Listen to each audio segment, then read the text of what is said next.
Well, hello.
Mommy.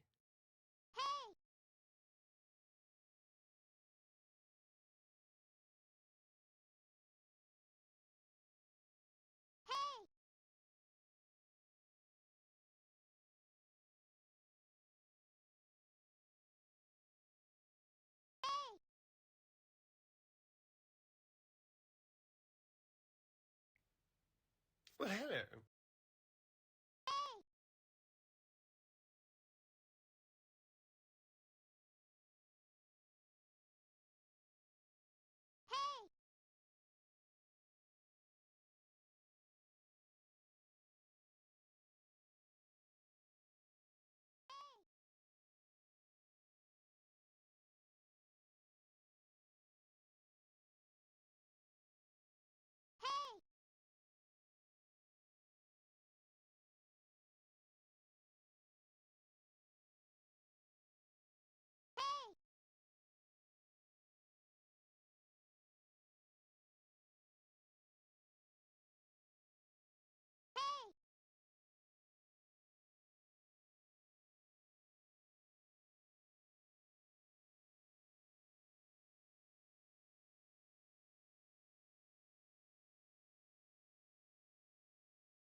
Well, hello.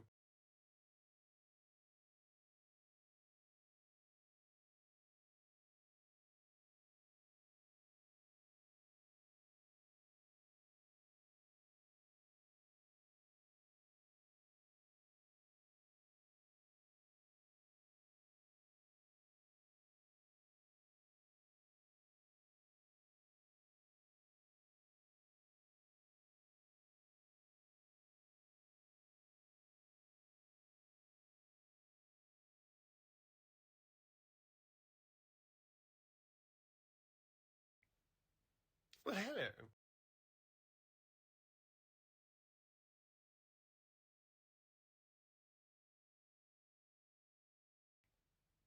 Well, hello.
I am so embarrassed.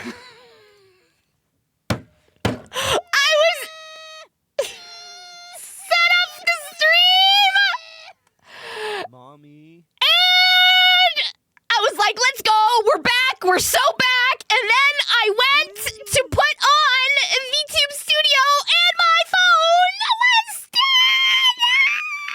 Well, hello. And I told Zolan, I'm like, my phone is dead. My phone is dead. Mommy. And he messages me and he goes, Well, hello. I think you might have screwed yourself. And I'm like,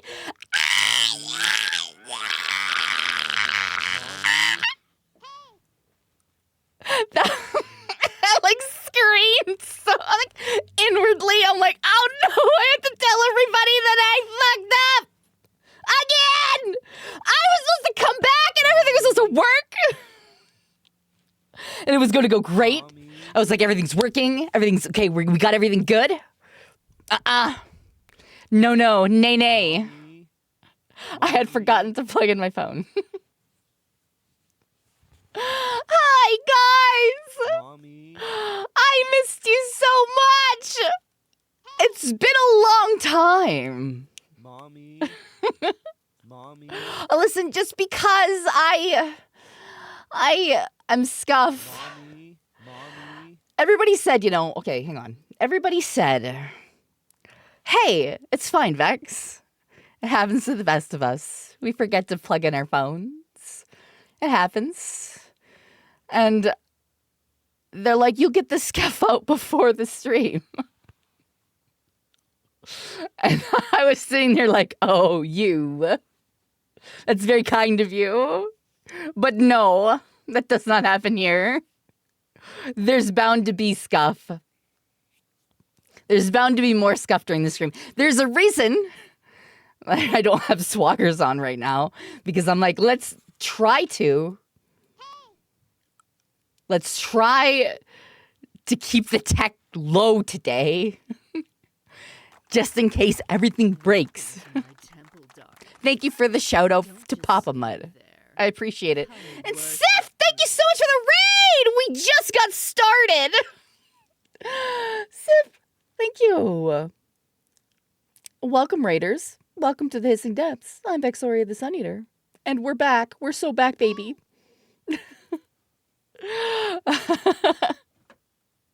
I appreciate it. Thank you very much. You guys will have to let me know how the volume is on the music, because I did not play with it at all. We're so back. You know what's funny about that? The mods, as soon as I told them, I didn't plug in my phone, they were all like, hang on, I will pull up what they said. Let me just go back here. Off to a good start. Scuff already. Peak Snake. Good to see that things haven't changed. So glad she's back. We're so back, team. I'm like, this is so on brand. As if, like, they expected it. They're like, I see. Vexoria tried to stream. I see. Okay, well, you know, thanks for coming out, Vex. Thanks for trying. It was on brand. I am home with the milk now.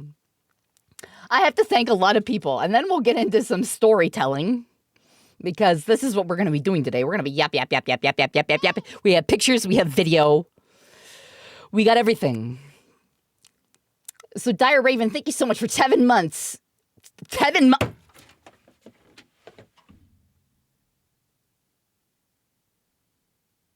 That's not even a word. That's not even a fucking word. 10 months. That's not even...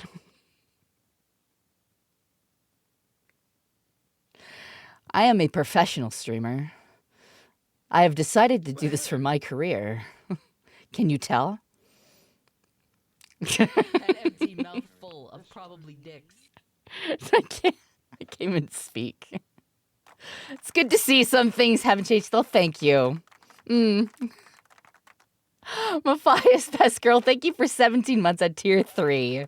I appreciate it. And King Frankie, thank you for 6 months.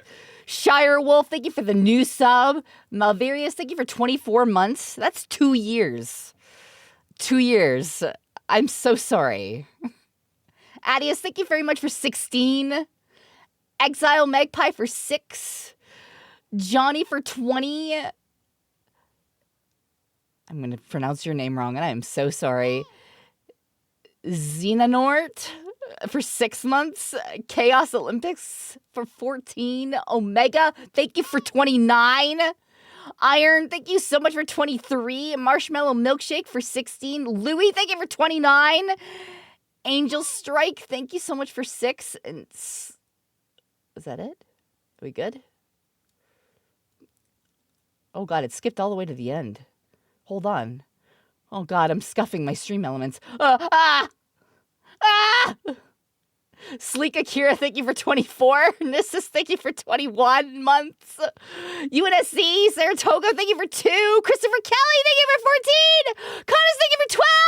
Dragonlord, thank you for 28. Solitary Angel, thank you for 6. AC Rustic, thank you for 25. Zern, thank you for 31. Innocent Bystander for 19. Dr. Wilson for 20 at tier 3. Oh my god. BTA 85, thank you for 11 months. And Liquid Mirage, thank you for the 10 gifted. And thank you so much for that gift, by the way, that you bought off Throne, the charm for my bracelet. I really appreciate it. Don't think that I didn't see that, because I did. So thank you very much. And Nadia, thank you so much for 5 gifted subs. Foamy, thank you for 23 months at tier 3. Rafalima, thank you for 11 months at tier 1. And this cultist Zolan for 31 months. Ew. Killer Raptor, thank you for 20 months. And Moonflower, thank you for 13. Carsey, thank you for 21. It's that parasocial guy again. And then Matt, thank you so much for 18. Venom, thank you for 3. And Liquid Mirage, thank you for 14. And Sheik It Up for 21. And Haley for 7. And Rob Combo, thank you for 10. And JW Schwat, thank you for 20. Arceos, thank you for 9. The Electric Moose for 24. Dire Raven, thank you for 10. Okay, I think I'm caught up. Breathe. Thank you guys for the hype train, too. So it's been a long time, guys. How are you doing? I need to take a sip of water after that. Christ. Oh, we don't do the breathing here. What the fuck? Okay, hold on. There we go. I know you guys want to see the booba. I just shrink back a bit. I know you've been better, you stupid fuck. I told you! I told you to go to the ER! I told you! I swear to God, I'm gonna be so mad at you. I'm gonna be so angry at you if you die before me. I'll be so mad. I'll be maulding. I told you that I will mauld. I'll be so angry. Foamy, thank you for the 20 gifted subs! Oh my God, thank you, Foamy! If you're getting gifted subs from people, please thank the person that gave it to you. Foamy, you giga chad. Thank you so much. I don't know why my TTS is not working, though. That might be a Zolan thing. Or did he turn it off or paused it? I don't know. Pulse, thank you so much for 23. Thank you. I'm so glad that you like this outfit. Oh, it's positively posh. Maybe it's because Swaggers is off. It should still work, but maybe he just paused it because he thought I was going to be yip yip yapping. I don't know.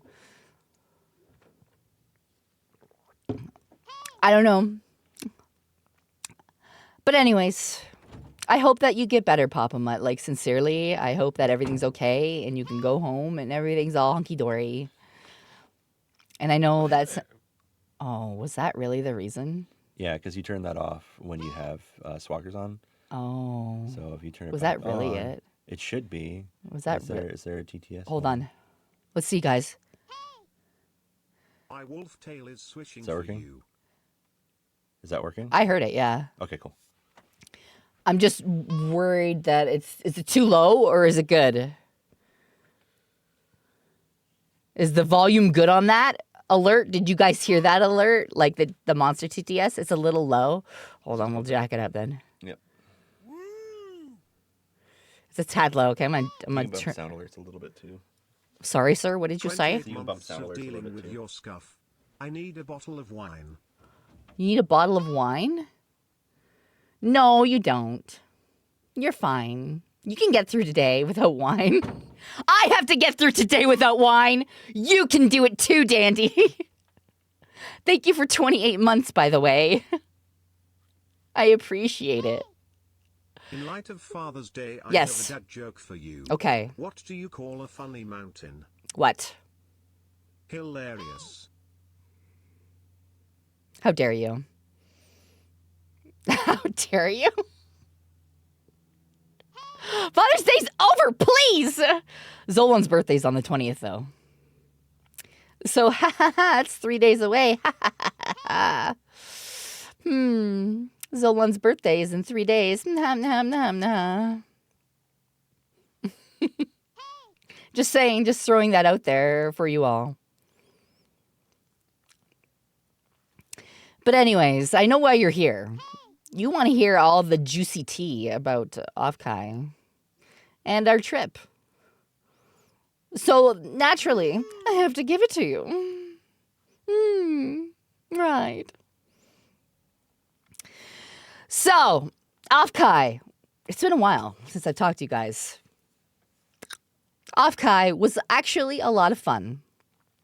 And here's why it was a lot of fun. If you've gone to Offkai, well, listen, I did not get that there. I have Vex to watch while my AC is being fixed in my semi. I hope I can at least make it entertaining for you. Offkai was fun. And here's why it was fun.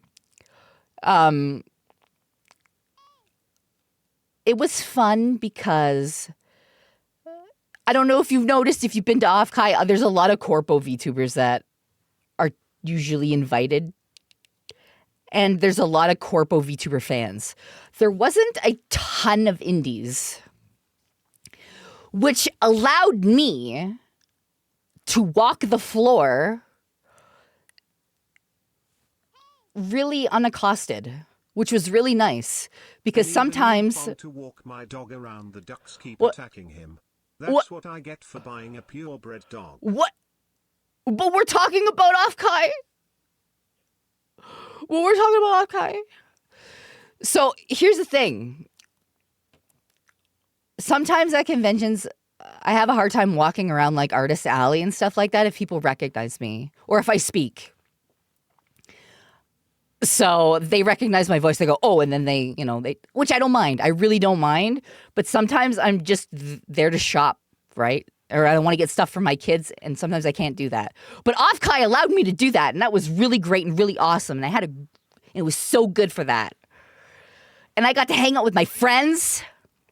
And it was great. I had a really great time. It was my first time going. And me and Zolan had to leave at I think it was 4:30 in the morning to catch our flight to Calgary and then Calgary to San Francisco. So I have never been to San Francisco before either. So it was very nice. No, honestly, hanging out with friends is always a good thing. What's the convention?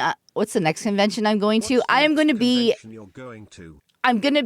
Etchy Expo virtually. And that's at the end of June. So that's at the end of June. I'm going to be there virtually, not in real life, virtually. So if you're going to Etchy Expo in Dallas, I will be there virtually. So there will be a meet and greet and everything like that. It's in Dallas, yeah. So that's the next one I'll be at. However, me and Zolan got into San Francisco probably around lunchtime. Well, hello. Hey Vexoria, you're Hi. looking good today. Well, thank you. I appreciate it.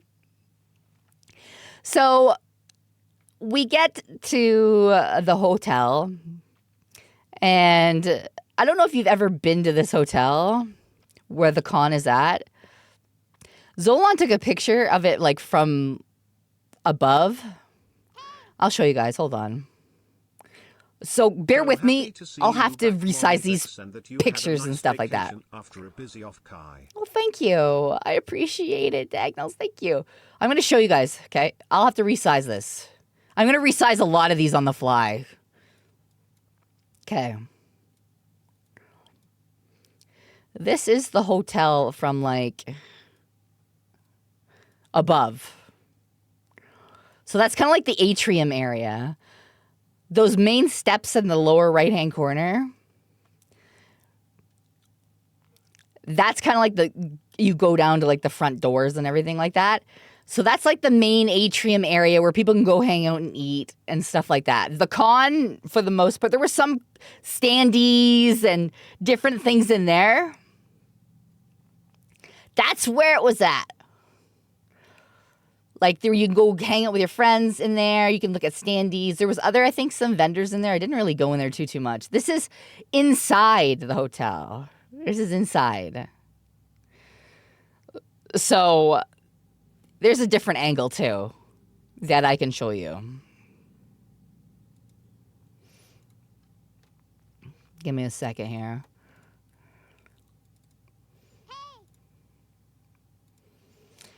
That's kind of like the other side of it. So if you put those two pictures together, that's kind of what you would get looking down. You see all that blue tape on the floor? Those were like where registration was. So like people had to line up to get registered or like to get into like the big there's panel rooms like in there, like underneath there. So like there's lots of people lined up in there. This was super early, so nobody was there getting their badges. So the funny thing is that first night we got there, because we got there Thursday, and we were supposed to have dinner with Coefficient and Faith. However, their flight got delayed and delayed and delayed and delayed and delayed. So they didn't get in until late Thursday night. And we still went out to dinner with them. We went to dinner.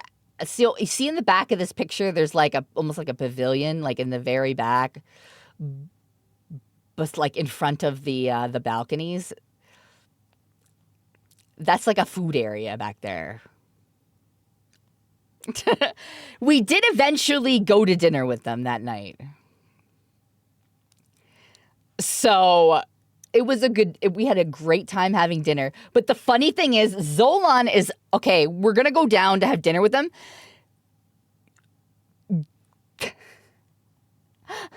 Zolan looks down from the balcony up here,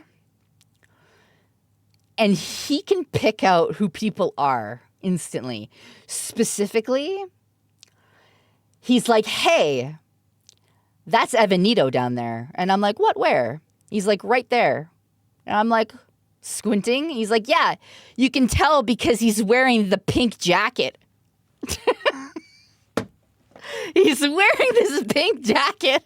And I looked and I was like, you know what? That is Evanito, and that is that jacket he always wears. So, I laughed. It's a superpower. He just picks people out.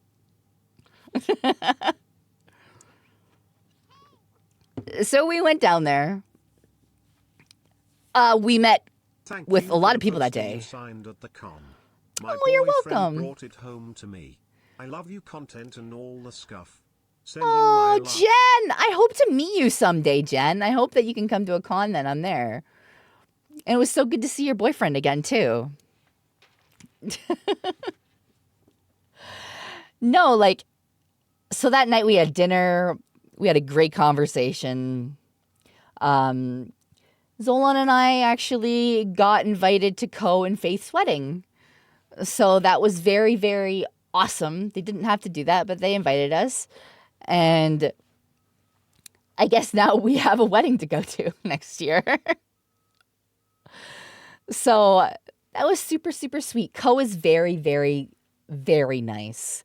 Like, genuinely, and Faith is a goddamn delight. Like, I would marry her. She's so sweet. Like, I'm just probably going to steal her from Co. I'm going to steal her. That's just how it is. She's like, both of them are just amazing people. Like, genuinely. And they're so fucking funny. So we had a great dinner. The next day was like opening ceremonies. And it was the Friday. So it was pretty damn busy. I met a lot of people that day too. I had met like Vil and Ava. I'd met like my mods. I met Grav. I met Shatteroo. I met like Lotus. I met like a lot of different VTubers that day. Like a lot. And they were all amazing to me. And it gets a little bit awkward when you don't know who people are because you're trying to look at their name tag, right? Like, I don't know what some of these people look like in real life. I just know what they sound like. But you don't kind of want to be like, hey, are you so-and-so? So you're trying to like subtly look at their badge, but sometimes their badge is like hanging over their boobs. And you're just like trying to read the badge without making it look like I'm staring at your chest.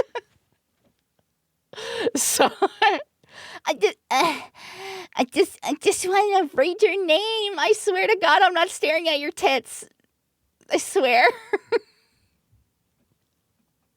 I'm just trying to read your badge.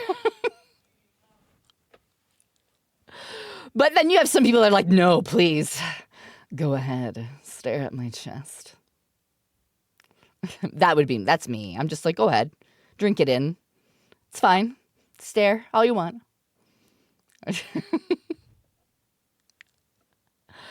But the Friday was my busy day. Because that evening I had 2 panels. It was very busy, like in the con. It was very busy. Artist Alley was like super, super busy. Luckily, I got a guest badge, right? So with guest badges sometimes comes guest privileges. So you can sometimes just go in places. See? Hold on. I'll show you. That was my badge. That was my badge. See? That was the very first ribbon that I got, too. Next year, I'm definitely going to be making these ribbons because they're super, super cute. And a lot of people had them. So I got to skip a lot of the lines that a lot of people had to wait in. So I got to go into like the artist alley and I didn't have to wait in line and stuff like that. Somewhere in the distance, is that the Vexoria the Sun Eater? Actually, that didn't happen. That didn't happen. So me and Zolan actually ended up going into Artist Alley. And I think maybe a couple people had recognized me because I had talked. And they were very respectful. Like, genuinely, any fans that I met on the floor, they were very, very respectful of the fact that me and Zolan were shopping. And we were just like, doing our thing. So I'm very, very, very, very thankful for that. Like, they'd be like, hi, I just wanted to say hi. I like your streams, and I know that you're shopping right now, but I don't want to bug you, but I just wanted to say hi. And I'm like, no, definitely. It's okay. I'm having my panels at this time, and, I have a meet and greet. I'd love to be able to talk to you. It was very nice to be able to have those. And I'm very thankful to the people that were respecting that. No, I mean, like, for the most part, everybody was really great. You know what? Exodam did an amazing job with the print. Okay, I'm going to see if I have the print here. Okay. This is the safer work version of the print. This is the only print that I found of me at Offkai from an artist. So I naturally bought it. There's 2 versions of this. 2 versions of this one. Hold on. It should be safe because it's covered. But there's a not safe for work version of this I cannot show. Let's see, where is it? In my sea of pictures. Here it is. Here it is. That's the print. It says like LootTuber in the background and stuff like that. But I'm covered. Can't see anything. That's the print that was being sold. Wonderful artist. So there's a not safe for work version of this too, but I'm naked. So I can't show that one. Yeah, I'll break your little woogie woogie. It's an amazing art piece. So when I didn't know, I didn't expect. You never expect any artist at a con to have art or trinkets or keychains of you or anything like that. But like I am a big proponent of like going to support my friends. So if I see my friends, I'll buy my friends stuff. So I don't expect anything. I'm not entitled to anything as a VTuber either.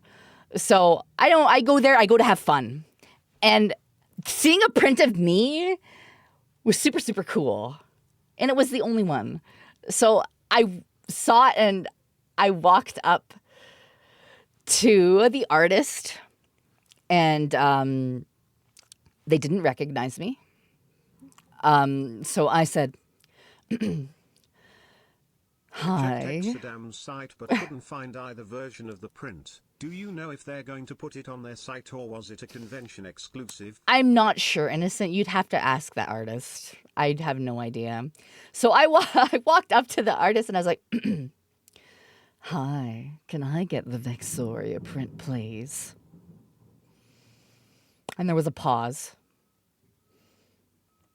And Exotam looks up with their partner and then realized, like, had noticed my badge and read the badge, screamed.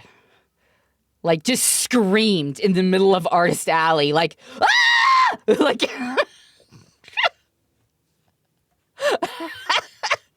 I started laughing. And I'm like, it's okay. I just want to buy my print. And they're like, no, you can have it. I'm like, no. I'm going to pay you for your art, please. Here, take my money. I'm going to buy your art. So I bought both of them. I bought the safe for work and not safe for work print. And they wanted a picture with me. I'm like, yes, we can have a picture together. So I took a picture with the artist too. EXO did an amazing job. They really did. Hi, Eva! How are you? Can we get a shout out, please? No, like, listen, if an artist does work, they deserve to be paid. I'm not just going to take free shit from them. Like, they did the art. I'm going to pay them for their art. That's how it is. They deserve to be paid for the time that they've spent on something. It's just a thing that I like to do. All right? So I paid for those. We had a really great interaction. Hi, Bone Collar! I hope I get to meet you two someday at a con. Can we get a shout out for Bone Collar too? But it's beautiful. It was beautiful art. And then I bought all my friends too. I bought so much art. It's a little bit disgusting how much art I bought of my friends. Hello, Vex and chat. But like, I'll go and I'll support all the homies. I'm like, that's my friend. I gotta go buy it. So I bought like Cotton's lewd picture too. I can't show it though because it's really good. EXO did that one too. I bought Cotton's lewd one. I bought so many people's stuff. You okay? You better be at TwitchCon. You better be. You better be or else. So that was kind of like a kind of a really cute interaction that we had. And I bought a whole lot of merch, and then Well, hello. I accidentally divulged a big secret of mine to Zolan. Hello. Because Zolan was very like, why do you keep buying artwork Well, hello. and items of this particular corpo VTuber. VTubers, plural. And I'm like, oh, Well, hello. Hey, Vex, great to see you have returned. I'm sure we all missed you. thank you. I appreciate it. I was like, haha. Who is this? Mom, I'll call you back later. So I was like, okay, I bought some art of particular corpo VTubers. And no, it was art. It's safe for work art. I bought like a big giant mouse pad thing of the VTubers as well. And Zolan's like, I've been noticing something, and I'm like, what's that? And he's like, I see that you're buying art and keychains, and you even bought a giant mouse pad of a particular set of VTubers. And I was like, oh, really? He's like, are you a secret Fuumoko fan? Welcome to my temple, darlings. Don't just stand Well, there. Come worship me. Bow bow. Bow bow. We're caught! Chaos of Dragons, thank you so much for the raid, by the way. So I looked at him and I literally said, Bow bow. and he's like, oh my god! You've been secretly watching Fuumoko and I didn't know about it? And I'm like, shh, shut up, shh. I'm like, I just think they're really, really cute. And he's like, you didn't tell me. Like, he just acted like I just, like, killed him. Like, he was just, like, he had, like, his hand on his chest, and he looked at me like I obliterated him. Like, he's like, oh, my God. He's like, we could have been watching them together. 8 months with St. Oh Mom my Goddess. gosh. Do you guys think that Vex puts us to bed in a pyramid or inside her? Why not both? He was betrayed. He was like, we could have been watching them together. We could have been ruffians together. He's like, oh my God. He's like, I don't know if I could look at you. And I'm like, Bow bow.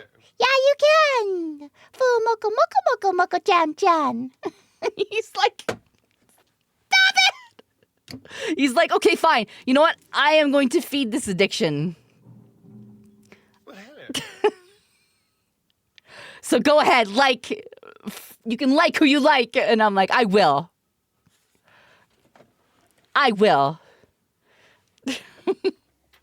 They are so cute, Omega. I absolutely adore them. They are so adorable. I loved when they sang Bohemian Rhapsody together. They're so cute. Big fan. So, you know, if you're out there, Fuumoko, if you ever see a lewd snake, know that. Big fan. Big fan. They're adorable. They're so cute. It's Exodam. They're on Twitter. They're super cute. They stream on YouTube, actually. They're so cute.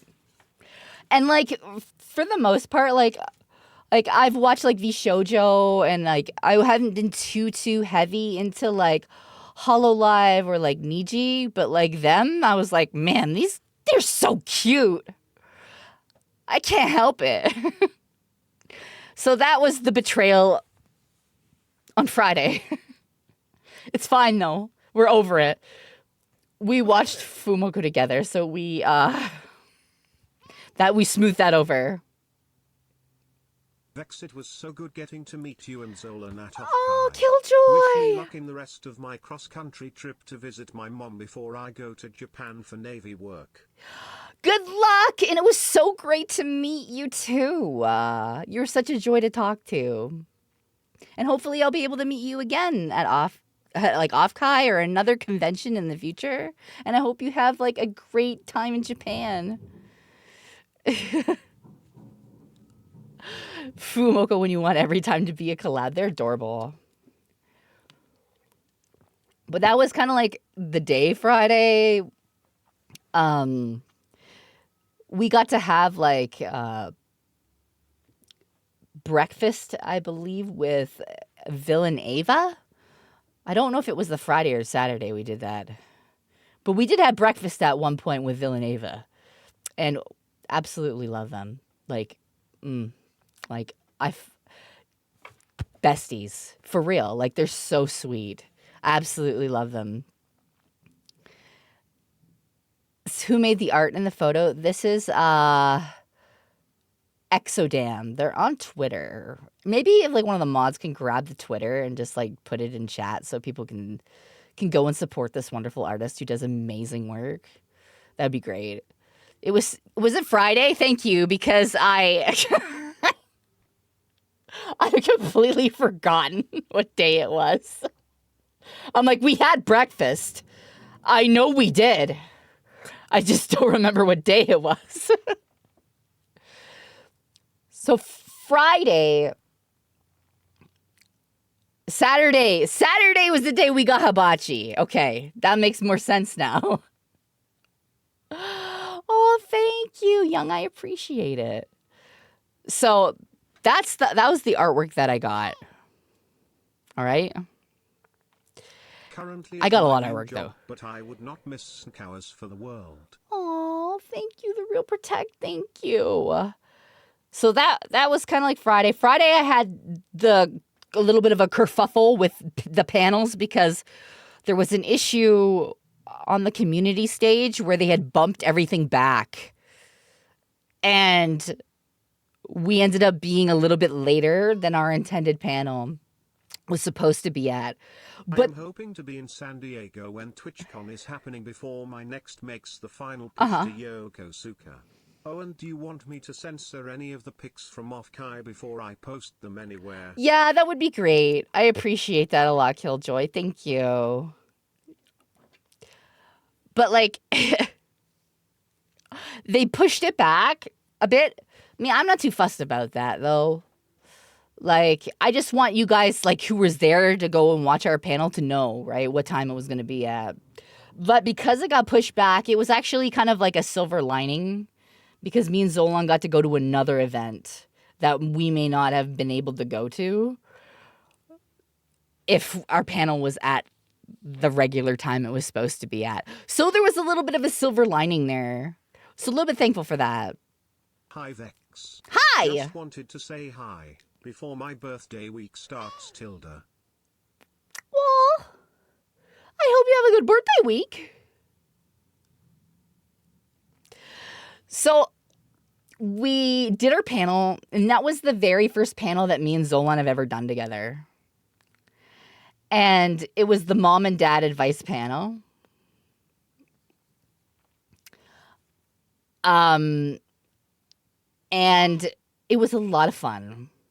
So thank you to everybody who came Got to out. catch that first panel and it was awesome. Aw, you two thank have you. wonderful energy together. Expire 22 heart, expire 22 tail. Thank you. It's the trauma. We've just been together for like 12 years. So we've trauma bonded.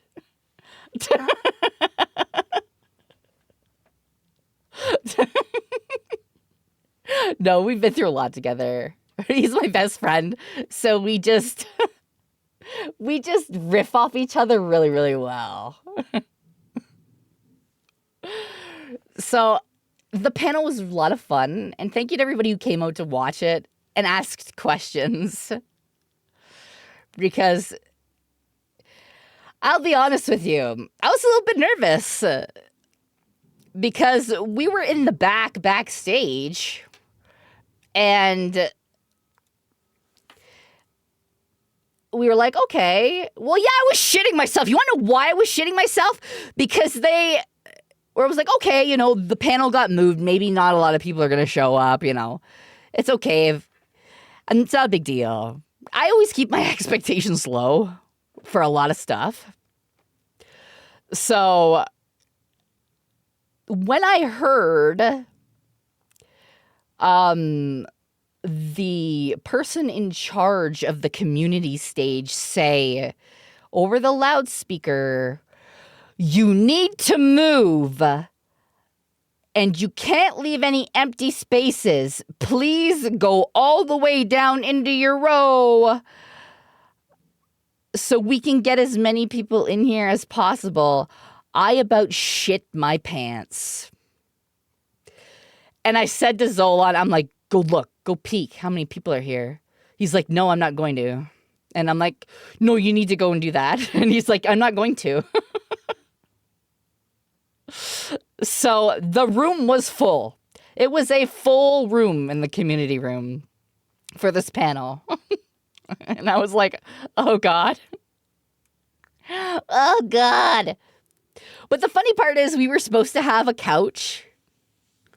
We were supposed to have a couch. This is funny. We were supposed to have a couch in the middle of the stage so we could sit on this couch to talk to you guys like mom and dad. We get a message saying we lost the couch. And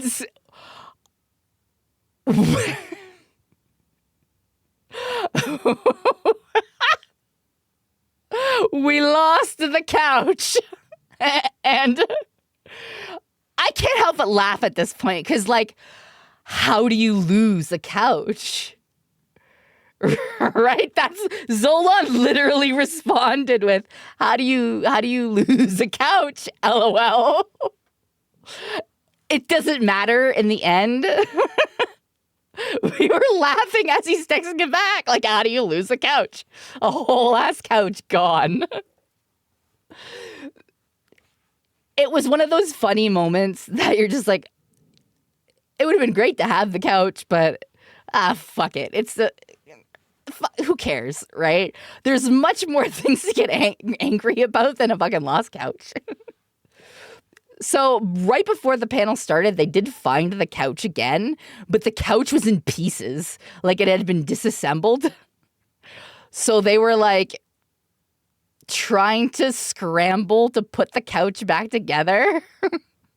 And we're like, this panel's supposed to start in like 5 minutes. Don't worry about it. Don't worry about the couch. Like, please, don't worry about the couch. We'll just sit at this table. I don't know the logistics of this, but the legs were off, the backing was off, everything was off of this couch. So they had found the couch again, but we told them don't bother. It's fine. It's okay. Don't worry about it. There's much more things to get tilted over than a fucking couch. They couldn't find the screws. That was the other thing, too. They couldn't find the screws for the couch. And we're like, don't. Just leave it. It's fine. So we had the panel, and it was a lot of fun. So I'm sure that Elle had talked about this because I had been invited to do the YouTuber panel with Elle and Fifi and Project Melody. And that was scheduled at a time, but everything got bumped back. And there was a bit of a kerfuffle after our panel about where I was supposed to go. and where I was streaming from. So that took a while to figure out. That's why that panel was a bit more delayed than it should have been. So they finally figured out where I was supposed to be, and they got me to a spot where I could stream from that was secure and wasn't going to sound like ass. So that's why that YouTuber panel was a bit late.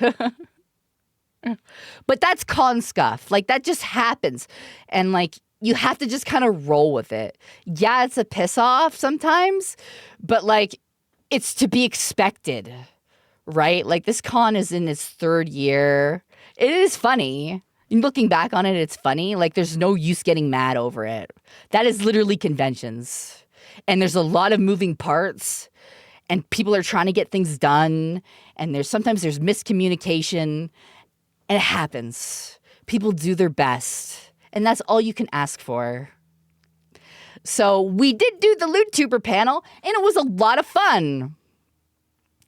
It was a ton of fun. I didn't get to bed until 2:30 in the morning. But it was a lot of fun. It was a lot of fun. And I enjoyed myself. What is sleep, right? It was like the panel was over. You know, you take apart everything that you need for streaming. Because I did that panel virtually. I did the life advice with mom and dad one in person. So you take everything down and then get back to the room. It's like 2:30, and I just like fell asleep. I was gone. I hit the bed, and it was like. Well, the next day was Saturday, right? So the next day we got up. I think we got up like 9-ish, and we had breakfast with one of our mods, Grav and Shatteroo, and a couple of their friends.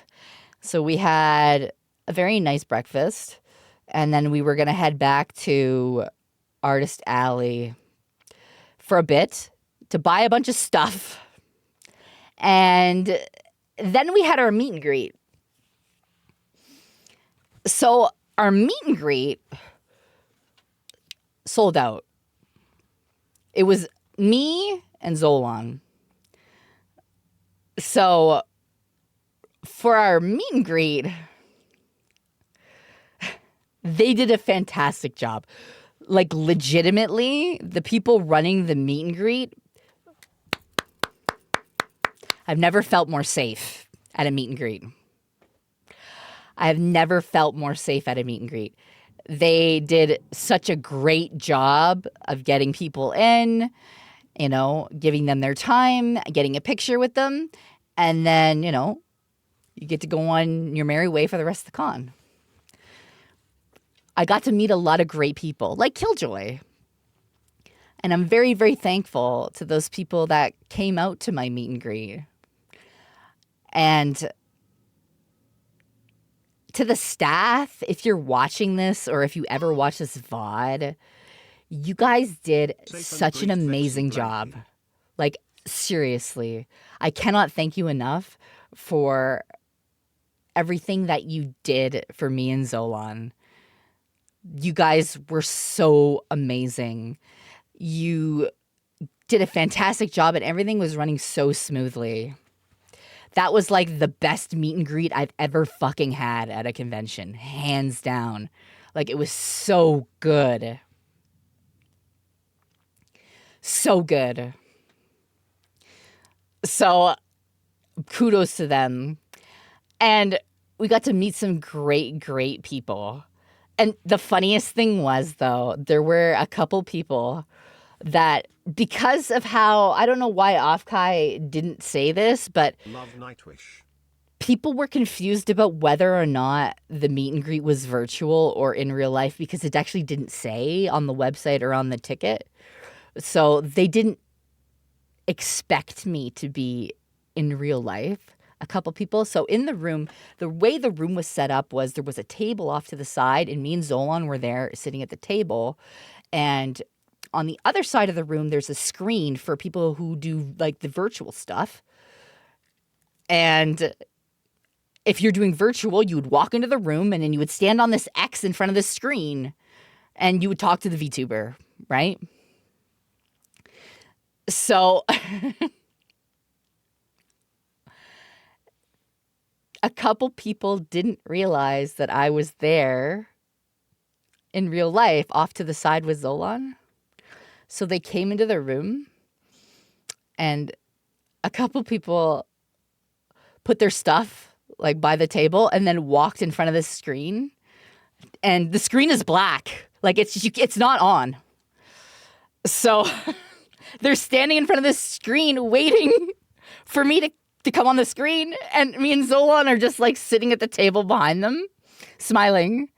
And then I was just like, hi there. And then they turned around and they screamed. And they're like, oh, I'm so stupid.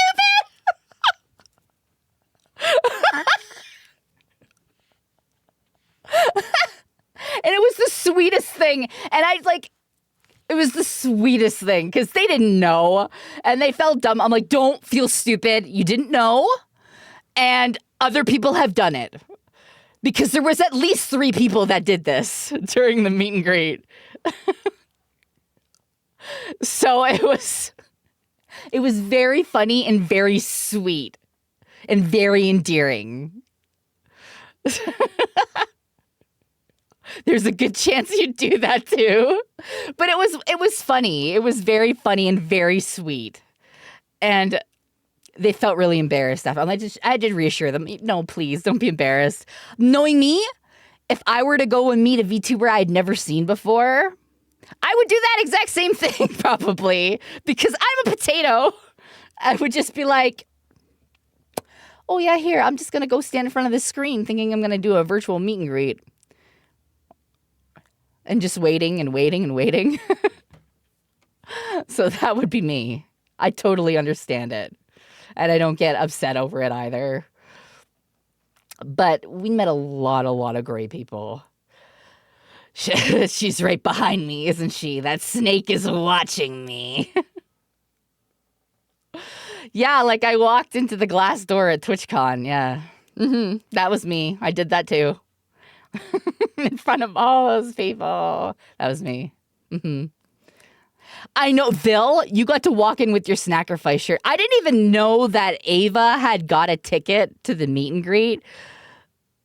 And the fact that me and Zolan were sitting there like waiting for the next people to come in and it was you and you had your Snackerfice shirt on. I was like, I know that guy. Hey, I know that guy. He's my content manager on YouTube. Hades, thank you so much for the 3 gifted subs. I don't know yet, Kaiju. I don't know yet. Who let this guy in here? No, it was so cute.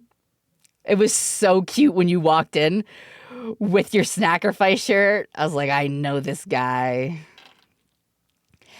And I loved it. I loved it. That was like a highlight for me. So thank you so much for coming. And Ava, thank you so much for giving your ticket to Vil, I guess, to surprise us. I jump scared a couple people at the meet and greet. It was funny, though. It was a great time. Great meet and greet. At the end of the meet and greet, actually, a lot of the staff, some of them, they had known of me, or they didn't watch, or some of them had watched, and they shut the door, and they kind of made like this semicircle around like me and Zolan. And they said some really, really nice things to us. They're like, watching you interact with your fans is genuinely so wholesome and so down to earth. And it really made me smile. And like all the staff were like, it was so good to witness that.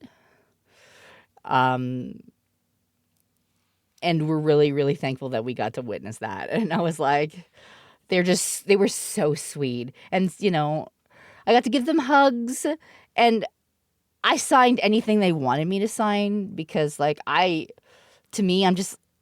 did a fantastic job. I'm like, here, just, what do you want signed? I'll sign anything you guys want me to sign. So I was signing a bunch of cards and stuff like that. I had stickers that I was giving out at my meet and greet.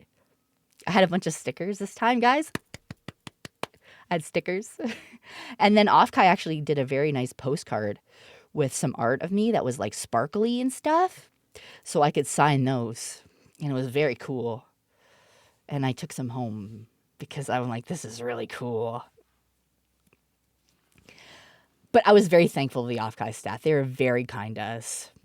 And they said some very, very nice things to us afterwards that just made me like almost want to cry. Listen, Killjoy, sometimes I have my moments, okay? Sometimes. We can't be witty all the time because then people expect it, you know? We can only be funny some of the time. So that was a great meet and greet. I had a fantastic time with that. And then I was free. I was free from my obligations at Offkai, so I got to do a whole bunch of stuff I wanted to do. Like, I cut the line to meet Cinder, even though I know Cinder. I was like, I know Cinder's doing a virtual meet and greet. So I'm just gonna go see a Cinder. So like me and Zolan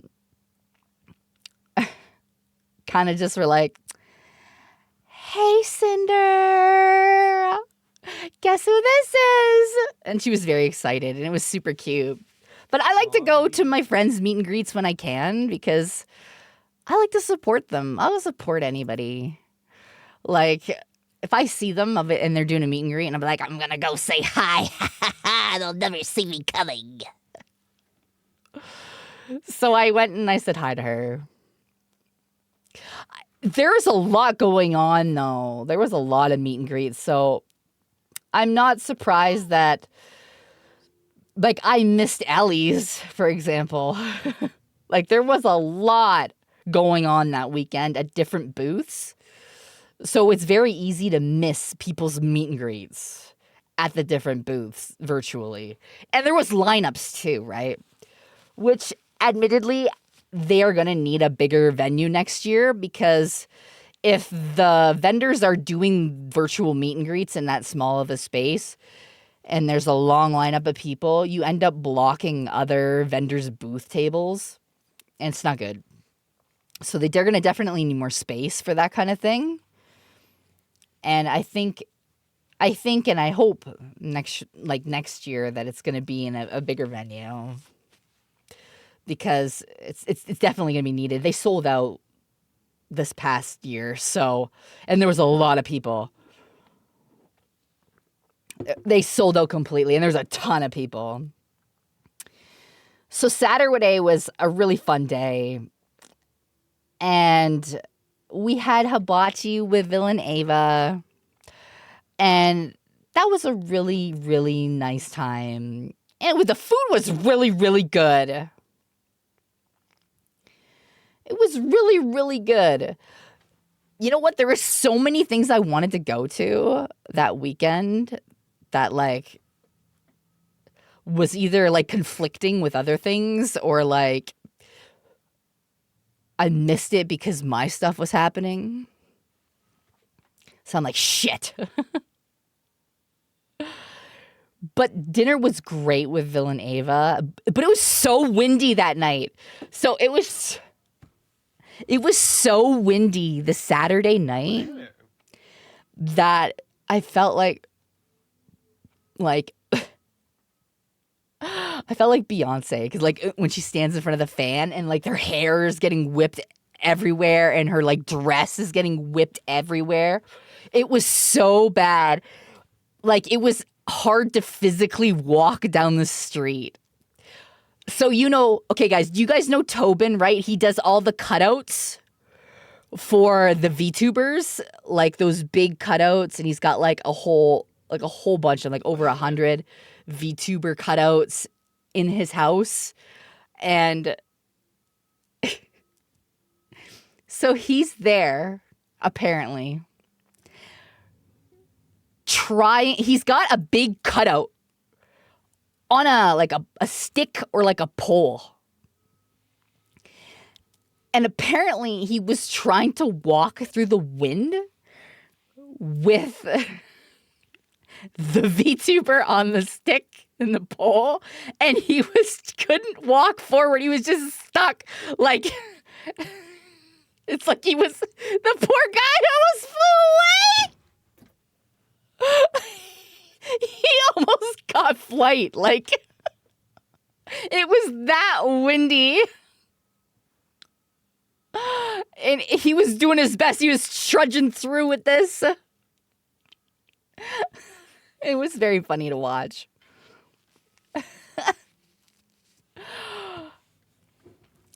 We went to bed relatively early, I think. Welcome to VTuber Airlines. Don't get me started on airlines, guys. Actually, you know what? Do get me started on airlines. Do. Is there any Canadians in the chat right now? No. You're about to get me very unhinged. I'm about to go off the rails. There are Canadians in the chat right now. How do you guys feel about Ultra Basic from WestJet? How do you feel? How do you feel about Ultra Basic?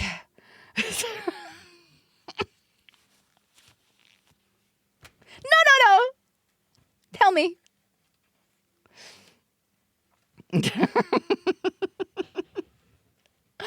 Ultra Basic.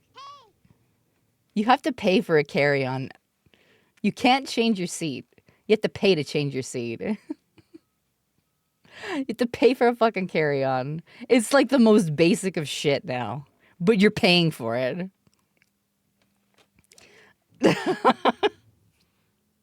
This is what WestJet has rolled out now.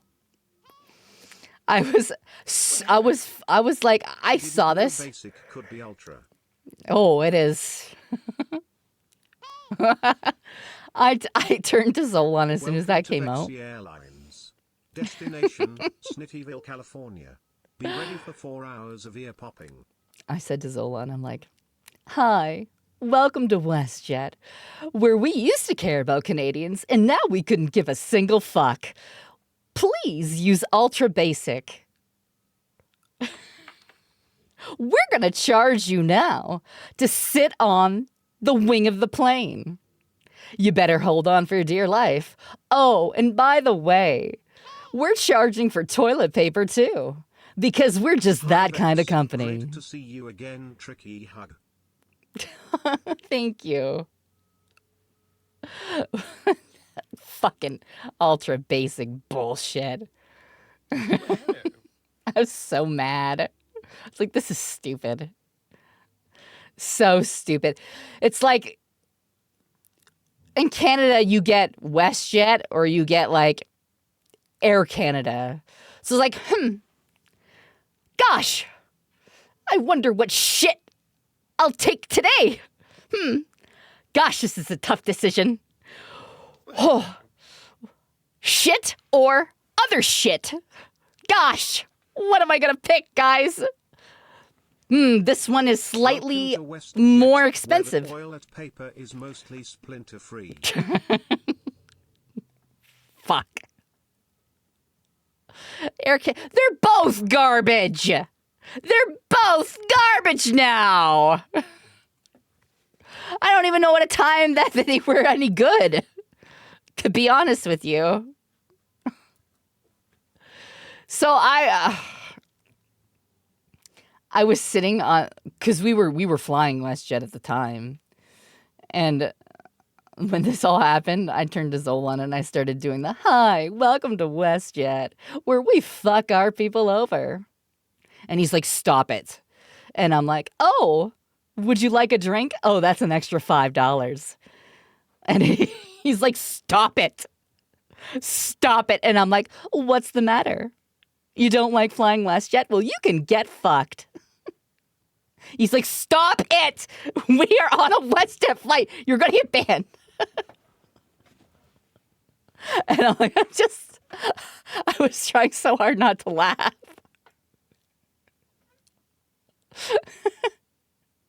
You heckin' snake. He's like, can you stop? Can you stop using your like AI professional stewardess voice acting voice for trolling WestJet, please? I didn't listen. Everything was fine. The landing in San Francisco was a little bit rough, though. I didn't listen. Facts 2024. That seems about right. The landing in San Francisco was rough, though.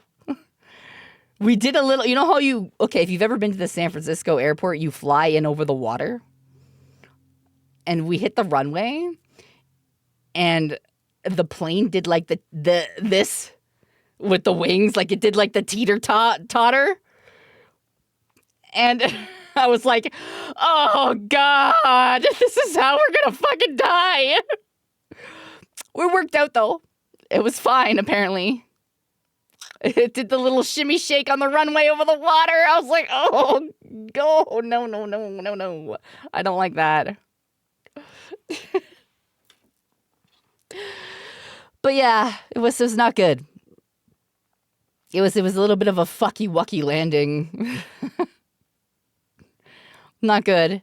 But I'll get to the plane ride on the way back. But I have to get to Sunday. So Sunday, Coefficient, Faith, and Zolan and I decided that we were just going to say fuck the con. We wanted to go out and explore San Francisco. Okay?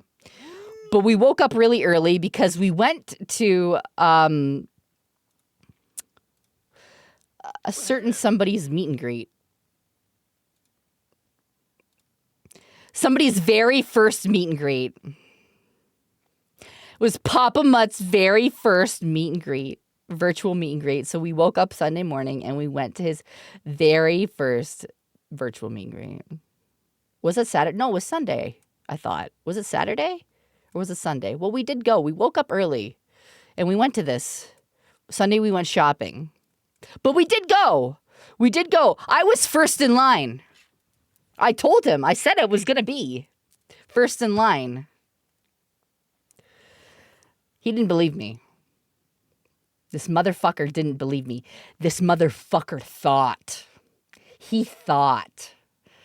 He's like, no one's going to show up. It's going to be fine. He did bark at people. I was the first one there. And the people at the booth were like, he didn't know I was there. So the people at the booth were like, someone's here already to see you. And I could hear him. And he's like, oh my God, who? Oh my God, I'm so excited. Who? And then I took the microphone and I was like, hi, it's me. And he's like, Well, hello. fuck you. Fuck you. Get her out of here. He's like, get her out of here right now. He's like, God damn it.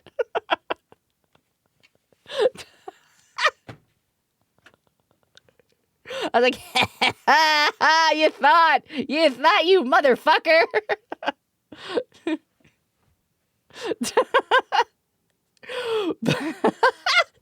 So we ended up talking to him for a little bit.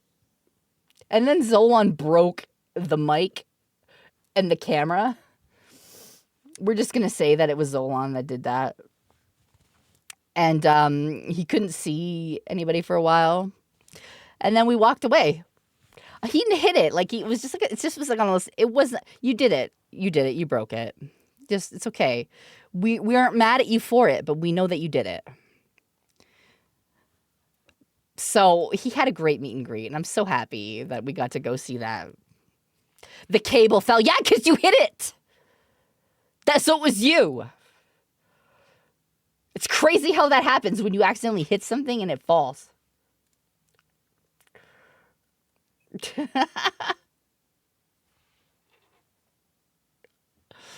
But no, it was a really, really fun time. And Sunday is when we went shopping. So Sunday is when we went shopping, right? And we decided to explore San Francisco. So we went down to Fisherman's Wharf with Coefficient and Faith. Okay, I'm gonna pause the music because this is really funny. We took a bunch of pictures of Co and Zolan together, just hanging out like a bunch of bros. And the way that these pictures turned out, it looks like Zolan finally came home. Like, it looks like he finally came home to his son Coefficient. Like, this is the funniest fucking picture. My boy. This is the funniest fucking picture.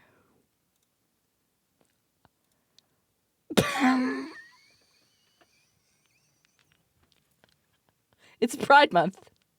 Look at Co's face. It's like, my boys come home.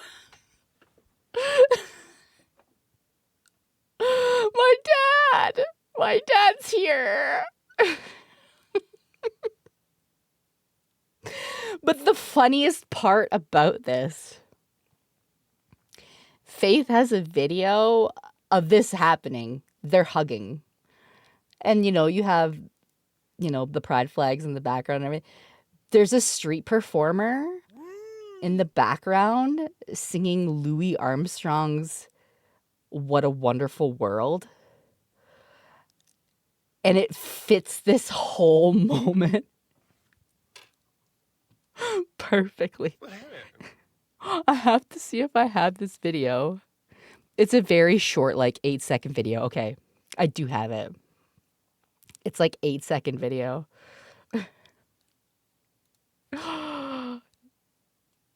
Give me a second and let me see if it's gonna work. Okay. I'll have to fix it though. I gotta fix it. I gotta rotate it. Hold on. I gotta transform it so you guys can actually see it.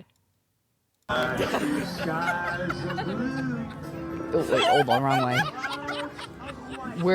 We are. Oh god, it went off the screen. It went off the screen.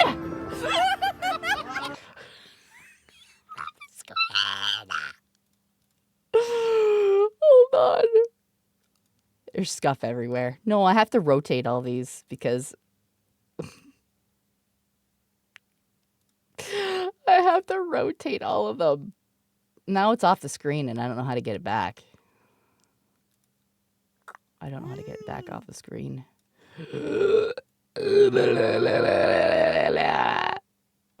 Give me a second. Maybe I'll just make a new one. Remove that. Boop. We'll fix it. I'll show you. We'll watch it in all of its glory.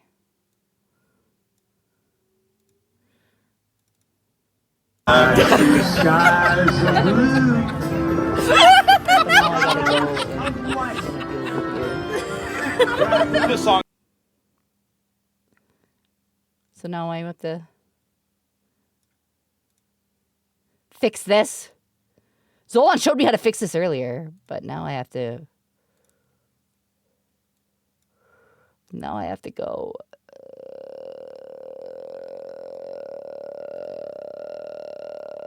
Here we go. Okay. No. Guys, I got this. It's fine. No, I can fix it. No, let's see. Ha! There!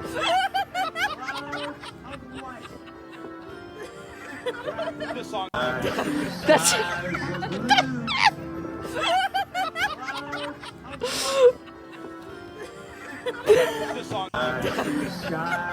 They're just standing there hugging. They're just standing there hugging with this music in the background. Oh, it was so funny. It was so perfectly timed. So that happened. That's coefficient. He's hugging.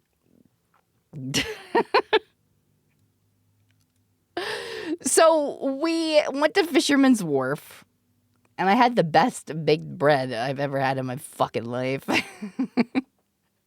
I had the best banana bread I've ever had in my fucking life, too. But we took a series of pictures with, like, Zolan and Co. too, like, as on their adventures. Like, there's this one. They're at the aquarium together, dad and son. Look at them. They went to the aquarium. Dad came back, and then dad took me to the aquarium. And then we went to a candy store. And then we ended up going to an arcade. So it was like dad came back. He took me to the aquarium and the candy store and the arcade. Zolan's the dad. So they ended up going to the outside of the aquarium. So that was pretty funny. We took a bunch of those pictures. We ended up going to the candy store there. I'm going to show you the inside of this fucking candy store, guys. The candy store was massive. Like every single candy that you can imagine, like 3 floors of candy from the 80s and 90s. Like candies that you can't get anymore. Like every candy that you could imagine. 3 floors of candy. Mm-hmm. It was crazy. So at one point there was a salesperson. We were like, me and Co were standing beside like the gummy area here in the front. And the salesperson, for whatever reason, said, "There's a snake in my boot." And I fucking went into fight or flight at that moment. And I opened my eyes super wide. Co looks at me and I'm like, I turned around and I walked away like as fast as you could. I got to the gummy area. He said that and I turned around and I walked away so fast. And Co is killing himself laughing. I see Vexoria is showing off their vacation photos. Mm-hmm. So Co's killing himself laughing. And I'm like, does he know? Oh, God. Like, I'm having that, like, dread. Exactly, Canadian Thor. Can we get a shout out, please? How could they know? Do they know? Like, I'm having this inner thought process, this monologue with myself going, does this person know? Oh God, what if they do know? Are they gonna say anything? Are they gonna be weird? No, they couldn't possibly know. It was just a coincidence. Like, does he know? It was one of those things where I was just like very, very oh my God. So I ended up getting a whole lot of gummies. Like I really like the Swedish berries. I got gummy bears, gummy worms. Like, I really like that kind of candy, and I like chocolate. I'm not, like, a really big hard candy eater. But, like, I enjoy the gummy stuff. Like, I enjoy, like, you know, the fuzzy peaches and all that stuff. The gummy snakes, yeah. I enjoy all that.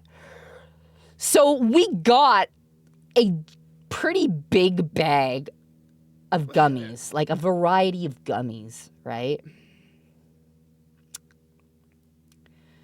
And I was very excited about this bag of gummies. And then we brought it home and somebody... Now, I'm not going to name names or anything. Somebody decided to eat all of my gummies. All of them. Gone. Span of 3 days. Gone. You know how many gummies I got? Guess how many gummies I got, chat? Guess. None. None. Zero. I got nothing. Nothing. He ate them all. They were gone. And I was like, so I approached him. I was like, so where are the gummies? So what kind of gummies are we talking about? Are we talking about the special type of gummies? No, they're regular candy gummies. This is a regular candy store. So I said, so, haha, where are the gummies? And he's like, what are you talking about? And I'm like, you know exactly what I'm talking about, you motherfucker. Don't try to gaslight me. I know that you ate them. Where are they? Did you eat them all? And he's like, well, are there any left? And I'm like, no, there's not. I'm like, you know that maybe the kids wanted some of those, right?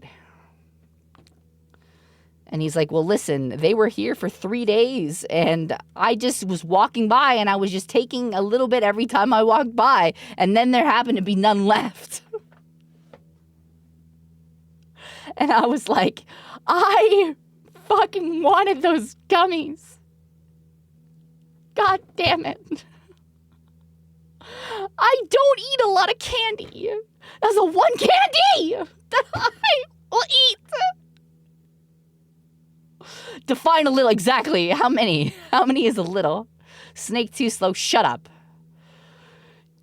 Can't believe you ate all my gummies. So that was hard. That was hard to deal with. But overall, the candy store was really, really cool. And then we got told to go to this museum arcade. Like, it was a free museum that you could go into. But it had all the old arcade machines from like the 20s and the 30s and all the way up to like now. So it was like, there was really, really antique-y looking ones in there. And that's how Coefficient got scammed by 3 women. So there's the old, if you had watched Coefficient stream, he talked about this. There's these old coin machines that have like things like, you can see scantily clad women and nude ladies. Just put in a quarter. And you can like look at the film reel or whatever, right? So he's like, oh yeah, hey, we're gonna watch these. So he puts a quarter in for the first one. And the quarter gets stuck. Vexoria, how's your day been so far? Good. The quarter gets stuck in the machine. So he's like, scammed! I got scammed! This didn't happen once. It happened a total of 3 times for different peep show machines. He lost another quarter, and then the third machine just didn't work. So we were laughing so hard because we were like, you just got scammed 3 times by women here. I'm going to show you some of these machines too, because some of them are really old. Like, some of them are really, like, when I say really old, I mean, like, they're really, really, like, from, like, the 1910s, 20s, and 30s old. And some of them are named some really messed up stuff. Like, okay, like, look at this one. This one's literally called Execution. You put in 25 cents and you watch these little dolls execute another little doll. So we're like, what the fuck is this? So we watched it.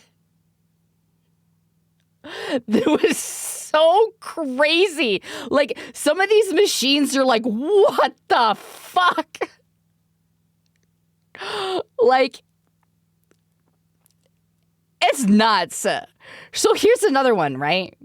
The execution one was wild. Okay? Here's another old machine. The opium den.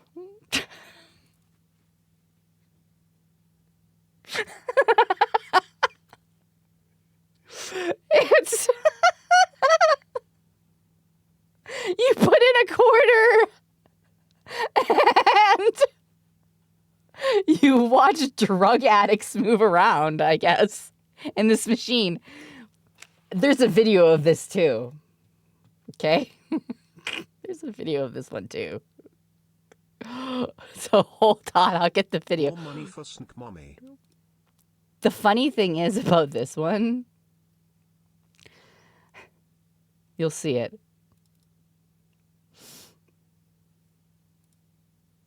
Hold on. Oh, why is it flipped? Hold on. It's flipped again. I'm gonna have to. They're all like sideways or in. Okay. I'm gonna rotate. I did rotate it. I rotate. Okay. This is the opium den machine. Okay. 25 cents for this, guys. Coefficient and Faith are with us.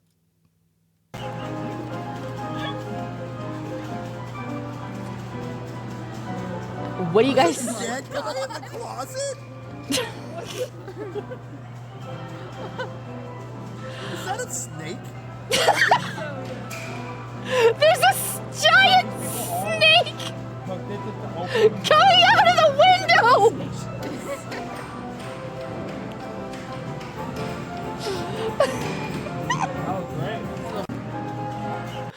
That's what they were like. There's a giant snake coming out of the back of the window. And I'm like, oh my God. Is this the hissing depths? This is how far I've fallen. I've become a snake slithering out of a window in an opium den. It was so funny. They're like, hey, Vex, is that you? I say. If it ain't Auntie Vexoria, the eater of suns. Hello. My word, if that doesn't butter my biscuits and spice my tea, I do declare. Hello, B. It was very, very funny. So watching this, because we're like, is that a snake? Is that the hissing depths? Is that Vex in the background at the opium den? So some of these machines were really, really messed up. Okay? Like, hold on, I'll show you some more. I'll show you more pictures of some of these like really, really messed up machines.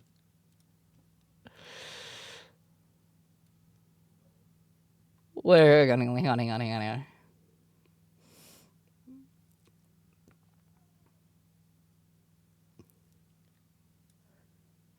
They had a lot of machines that were like,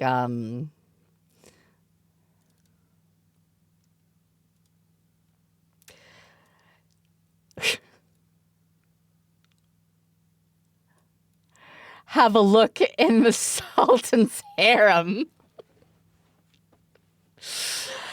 And we walked by this machine, and Ko's like, hey, is that... Hey, are you in this? And I'm like, I don't think so. But why don't we take a peek?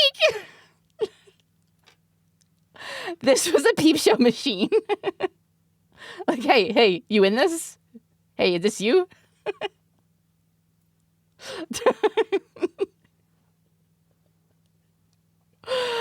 But these machines are really fucking weird. Hello, Vexoria. One more month, then I hit Hello. 2 years. Glad you had a blast with the machines. They were super Love funny. you, Vex.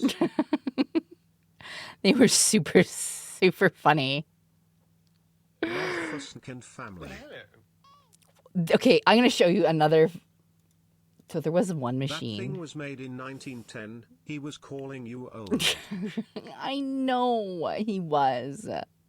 But he's my friend. So I let him get away with it. Okay, so there was one machine that it says on the machine, do not play this machine if you are easily offended. So we're like, what could they mean by that, right? So now we're curious about what that means. So we're expecting the worst, right, from this machine.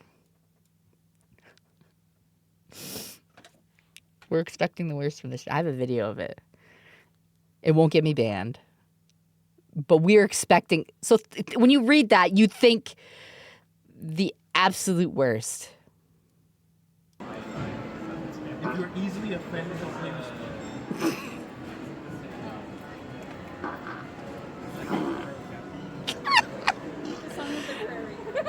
Song of the Prairie. So we're thinking that they were going to say something that was really, really bad. But it turns out it's just a bunch of cowboys ripping ass.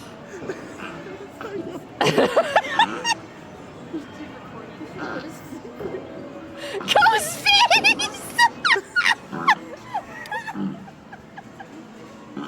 I'm like crying. He's just stunned. He's stun locked. His face. No, I'm gonna pause it on his face because it's. Farts are funny, guys.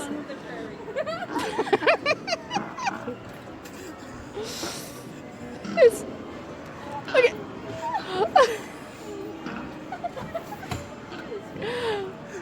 We were killing ourselves laughing at this. It was just. Look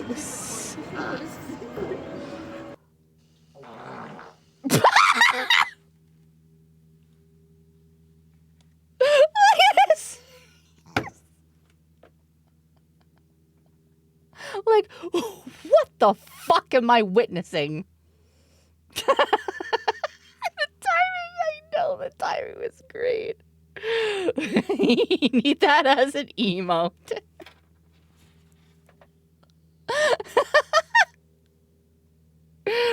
This is too good. No, it was so funny. We had a great time. Zolan and Co played, I think they played Tekken. I shit myself. You don't like me when I shit myself? No, they played Tekken against each other. They played a bunch of stuff. It was a lot of old arcade machines, too. Like, they had Space Invaders. Oh, hold on. I have a picture of it, actually. They have a Space Invaders machine. Where is it? Where is it? Where is it? I know I have it in here somewhere. Space Invaders! Look at that! I know Co kicks your ass because Co is actually really, really good, though, at fighting games. Look how old this is. They had machines in there like that are really old, like this. Look at that. It's super cool. The OG Space Invaders, right? They had one of those machines in there. They had great machines in there. Hello. Staying cool amongst this perilous heat of summer. I am. Thank you.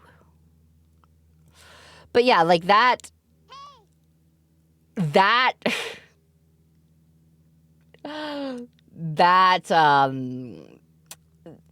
adventure was really fun at the arcade. There was one point where hang on, I'll just show you the picture.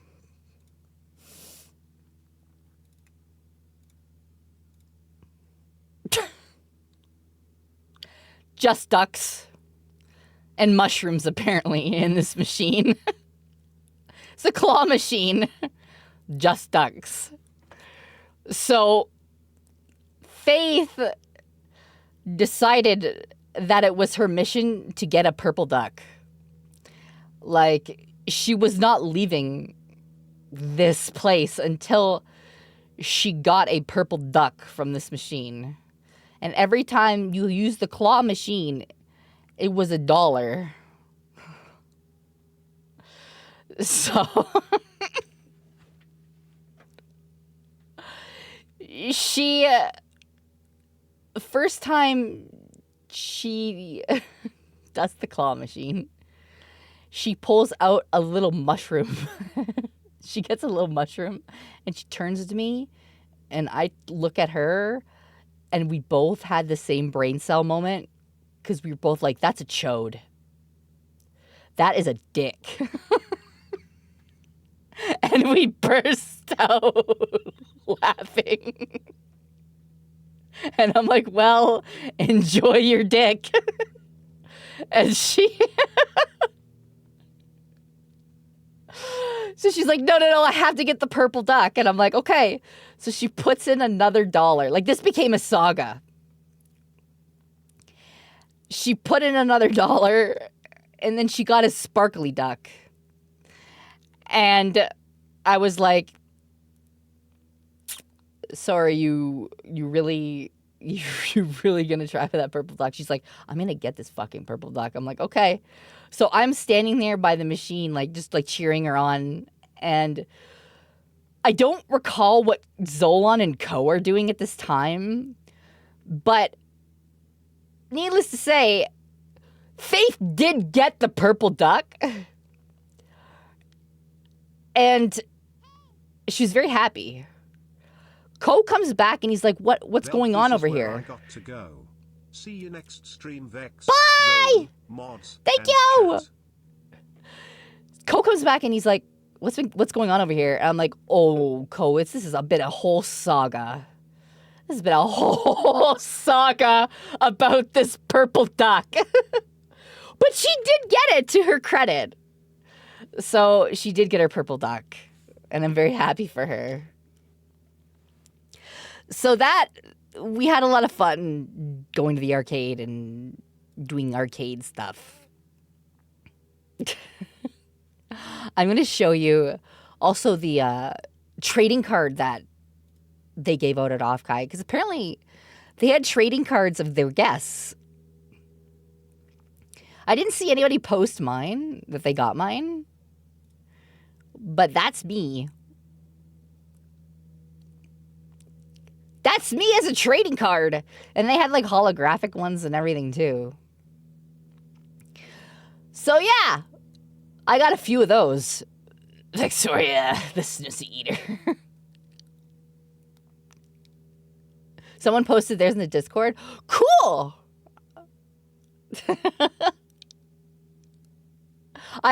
Me and Co traded our trading cards.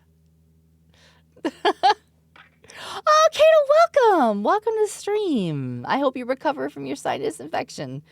We traded cards. We traded holographic cards of each other. So I thought that was really cute that they did that. Also, I wanted to show you guys pictures of, I took a picture of Alcatraz, too. That was Alcatraz. You looking gorgeous on that card. girl Tilda. Oh, thank you, Edelon. And thank you for 31 months. That's Alcatraz over there. That's we saw that and we were like, oh man. They know I've escaped because we heard like sirens at one point and I'm like, shit, they're coming for me.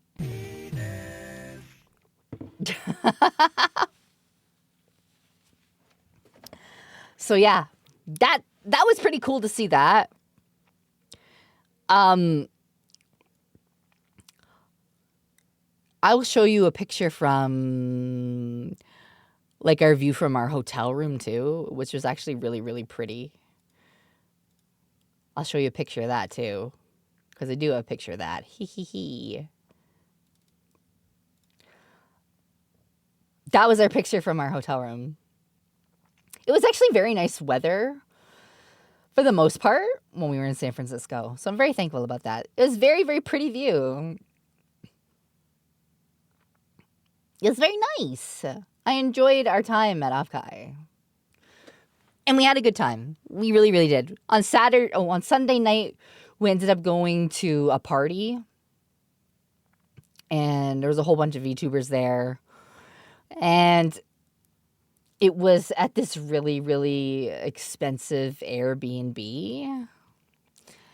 And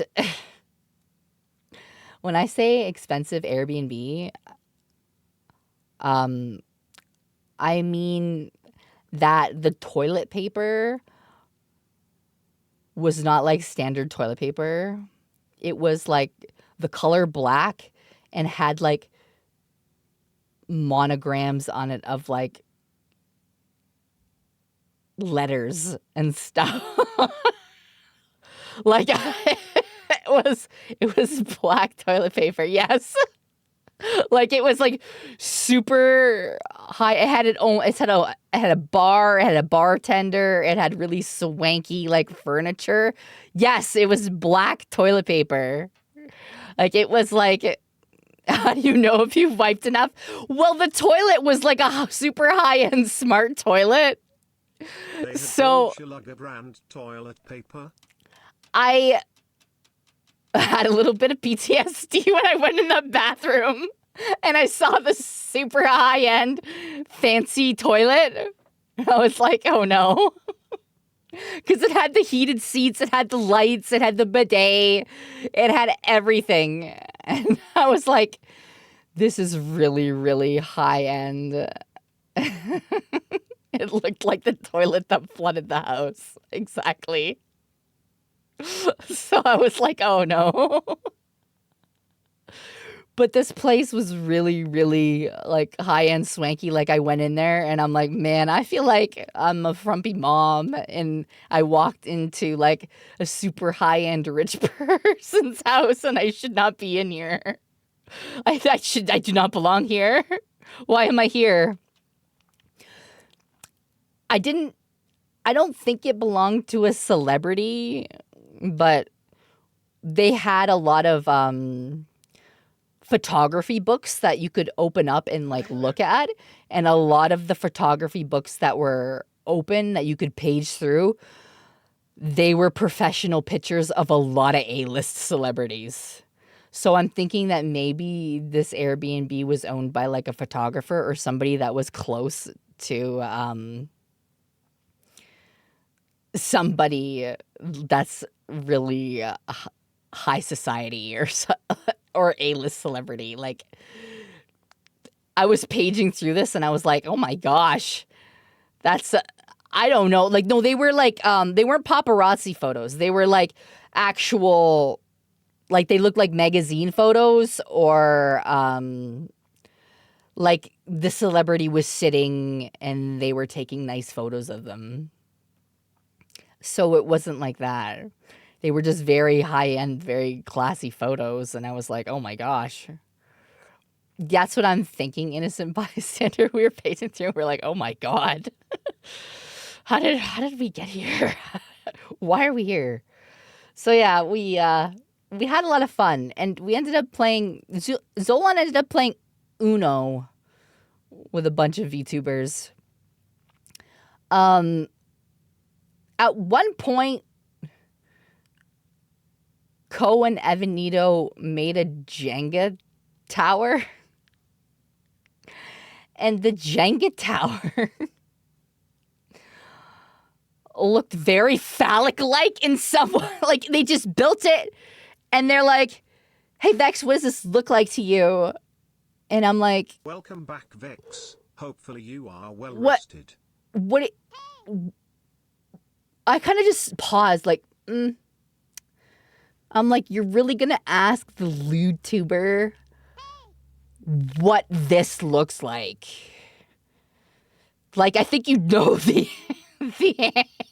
answer to this question already. They're like, haha, we made a dick tower. I'm like, oh, okay, fair. But no, it was a very, very good trip, and we had a lot of fun. It's like, yeah, but we want to make you say it exactly. I think they were bigger Jenga blocks though. But we had a good time, and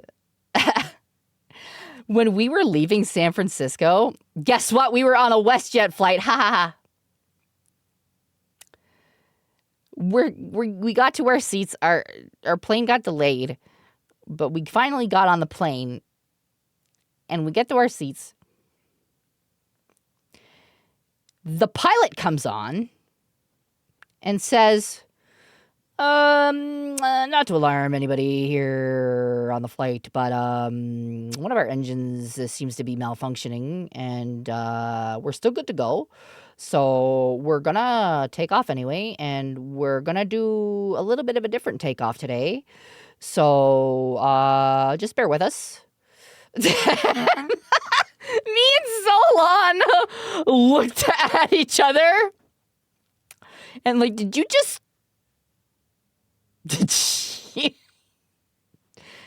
you hear what I heard about the engine not working fully? And he's like, so we To my temple, darlings. Nietzsche VR! Thank you so much for the raid. Can we get a shout out, please? Welcome, Raiders. Welcome to the Hissing Depths. I'm Vexoria the Sun Eater. And we're talking about all the things that I did at Offkai. And then I'm going to get into like my family trip, and we'll talk about some other stuff too. But thank you so much for the raid. I hope you had a wonderful stream. What were you doing? For those of you who don't know me, I am a safe for work and not safe for work VA. And we like to have a lot of fun here, so welcome to Chaos and Tits. I hope you stick around. Hi! Hi, Marisha! Yes! We had a great... We just getting to the end of it right now. It was a fun time. And I would highly recommend going, because it was a great experience for us. You had me at boobs. IRL final destination script. That was literally what happened. Because they were like, hey, the engines are malfunctioning, but not to be alarmed. Takeoff's going to be a little bit weird. You're vibing in VR? Oh, thank you for the raid. And I hope you had a great time in VR with your community. Thank you for trusting me with them as well. So yeah, that was a little bit, me and Zolan just kind of locked hands at that moment, and we were like, oh, well, this is how we're going to go out. This is how we're going to go out, I guess.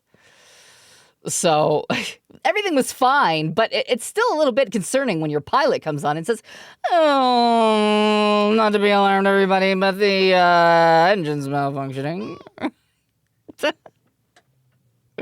And then that pilot kind of voice they do, like, well, not to alarm everybody, but shit is hitting the fan, but don't panic. It's like, well, thanks. I didn't have anxiety, but now I do. This is the pilot. Hi, this is the pilot. Shit's fucked.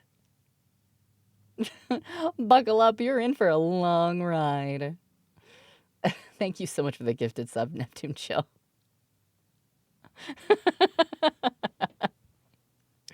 brown trousers moment. Ha ha! I brought my shitting pants with me on this flight. Nobody will know that I crapped myself. No, it was a great time.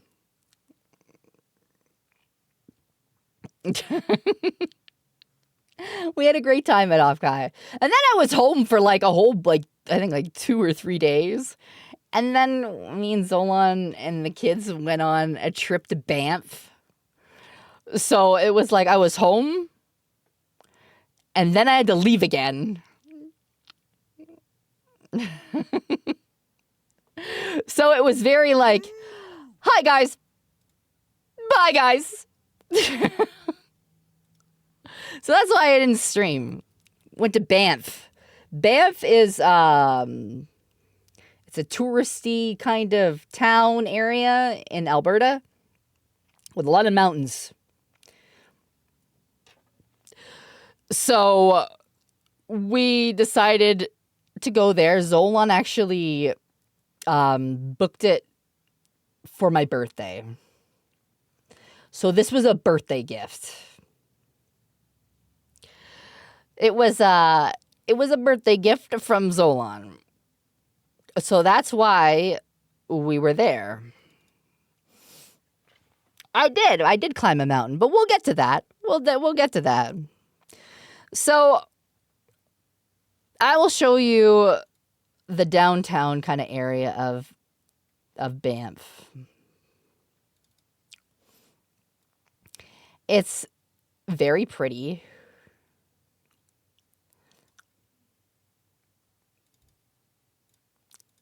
It's a very expensive place, though. So that's kind of like that main building in the far right-hand side. That's kind of the town square. Like the town main building right there. They called it town center, I think.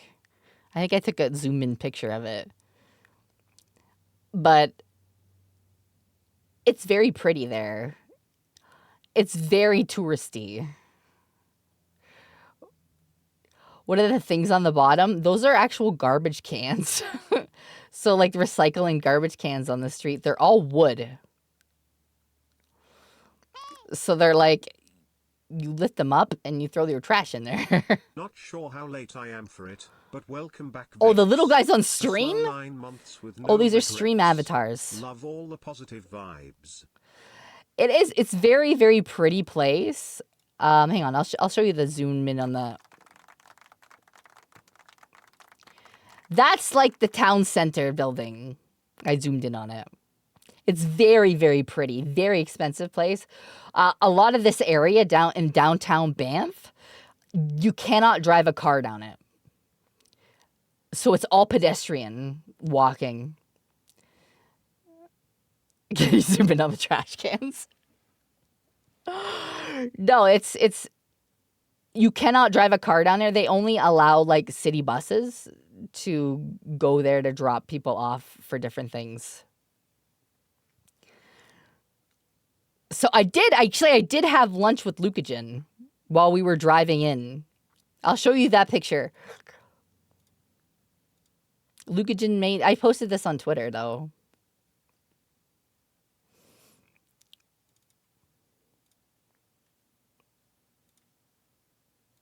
Our boy. Welcome to my temple, darlings. Vaziri, thank you so much for the raid. Our boy. Worship me. Our boy. That's Zolan. Lucagen made him those ears at our lunch together as we were driving through Calgary. So then she just put it on his head. No, but we ended up actually bringing water to Lucagen too, because if you're paying attention and you know about what's going on in Calgary, they have a water shortage, like legitimate water shortage. They could only bathe for like maybe like 5 minutes, or like they have a real water problem. Like it is a serious thing.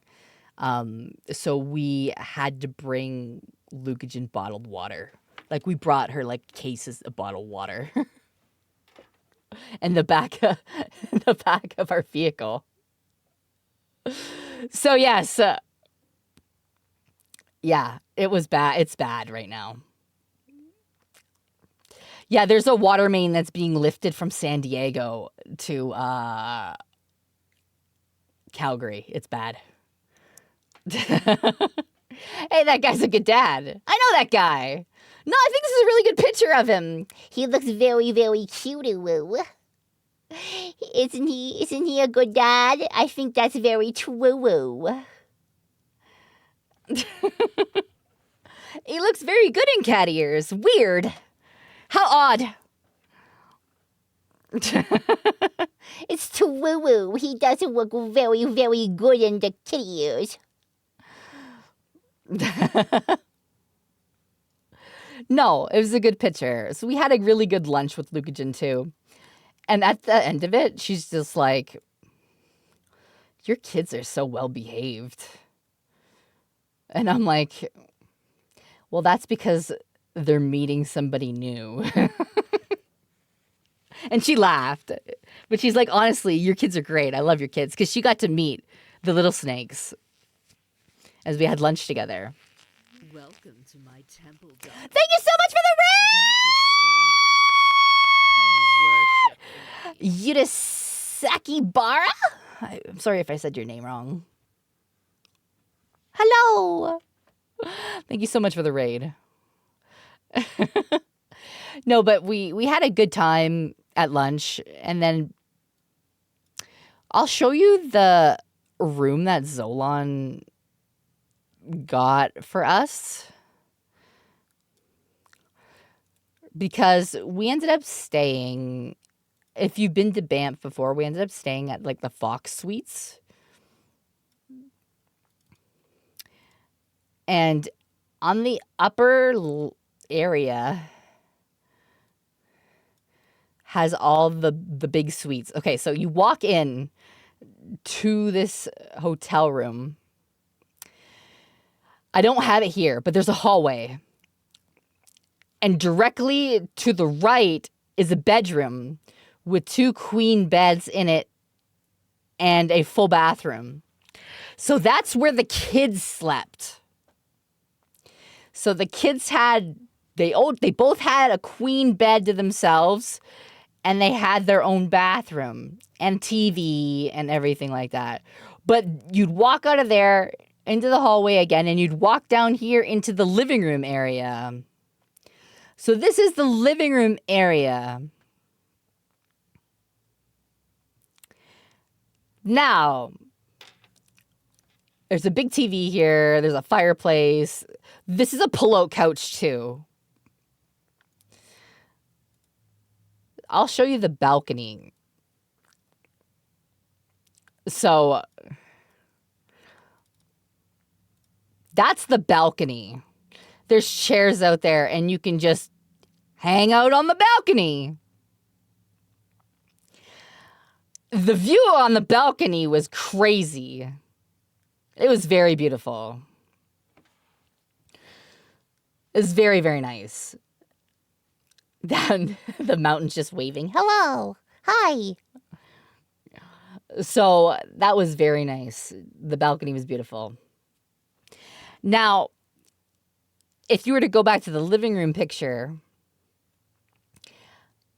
on the right, there's a staircase that goes upstairs. Upstairs, I'm gonna see if I can show you guys. If you go upstairs, there is kind of like almost like a loft. And I'll show you guys. I'll show you guys it. And it's got the master bed, which is like a giant king-size bed.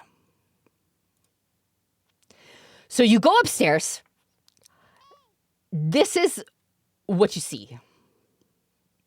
Last time I watched one of your streams, Uh-huh. me and the rest of chat kept slamming you with countless really bad snake puns. Glad to see you're doing well. Well, thank I think I you. speak for everyone when I say we'd hiss you while you were gone. Oh, thank you. It's good to be back. But this is the upstairs. There's a railing that overlooks down into the living room.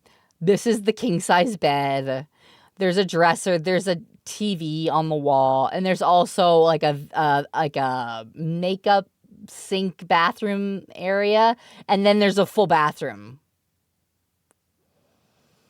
So me and Zolan had our own space upstairs, and the kids kind of had their own space downstairs. Which was nice, right?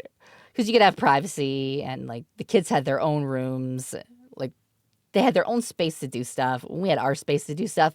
And the kids would come upstairs and they'd be like, can we sleep in your bed? I'm like, no. This is a king bed.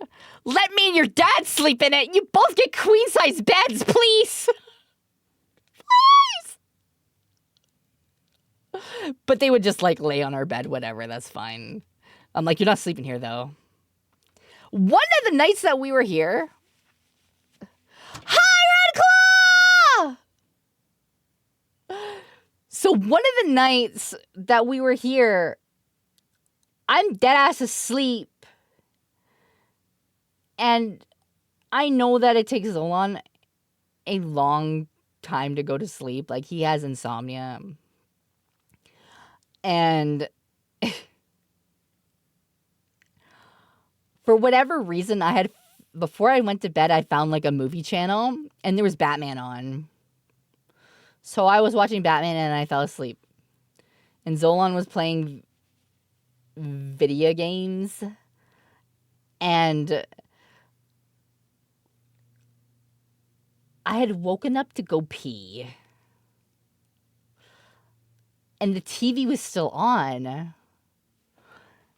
And this is at like 3 a.m. So I'm thinking maybe he just forgot to turn the TV off. No. This motherfucker is laying in bed beside me, awake, watching Batman. He's watching all the Batman movies. And I'm like, why are you awake still? And you know what his excuse was? His excuse was, I couldn't turn off the TV because I didn't know where the remote was. So I decided to watch Batman till 3 a.m. And I'm like, what are you talking about? The TV remote was on the end table. All he had to do was get up and grab it and turn off the TV if he wanted to go to bed. So that was a very poor excuse. Just say you want to watch Batman. Don't be like, I couldn't find the remote, therefore I was obligated to watch Batman. Just say you wanted to watch Batman. Just say it. Just own it. But it was 3 a.m. I'm like, go to bed. Like, we have things to do tomorrow. The kids are going to be up at, like, probably early. And you're going to be tired. Like, what are you doing? It was Batman. 3 a.m. is perfect Batman hours. But that's the room that we stayed in, which was very, very nice and very, very swanky. But now I will show you what we did Saturday. So Saturday we went to Sulfur Mountain. And you can take the gondola up to Sulfur Mountain, which we ended up doing. I'll show you pictures. I'll show you pictures of this. This is us going up the gondola. The gondola is like this 4 little person seater thing. So me and Zolan and the 2 kids are in there. And you're going up the mountain. And it's pretty tall. So you have to, so as the gondola is pushing you up, it's got these little checkpoints where it kind of like gives you a little bit of a boost. Like it gives the cart a boost. But as it does this, it shakes the cart you're in. So it gives you a little boost, but your little rickety 4-person's thing dangling thousands of feet in the air is rocking back and forth. This scared our daughter. Our daughter is 14. So she was like, she had that look of like, ugh. And we're like, you okay? And she's like, no, I'm good. We good.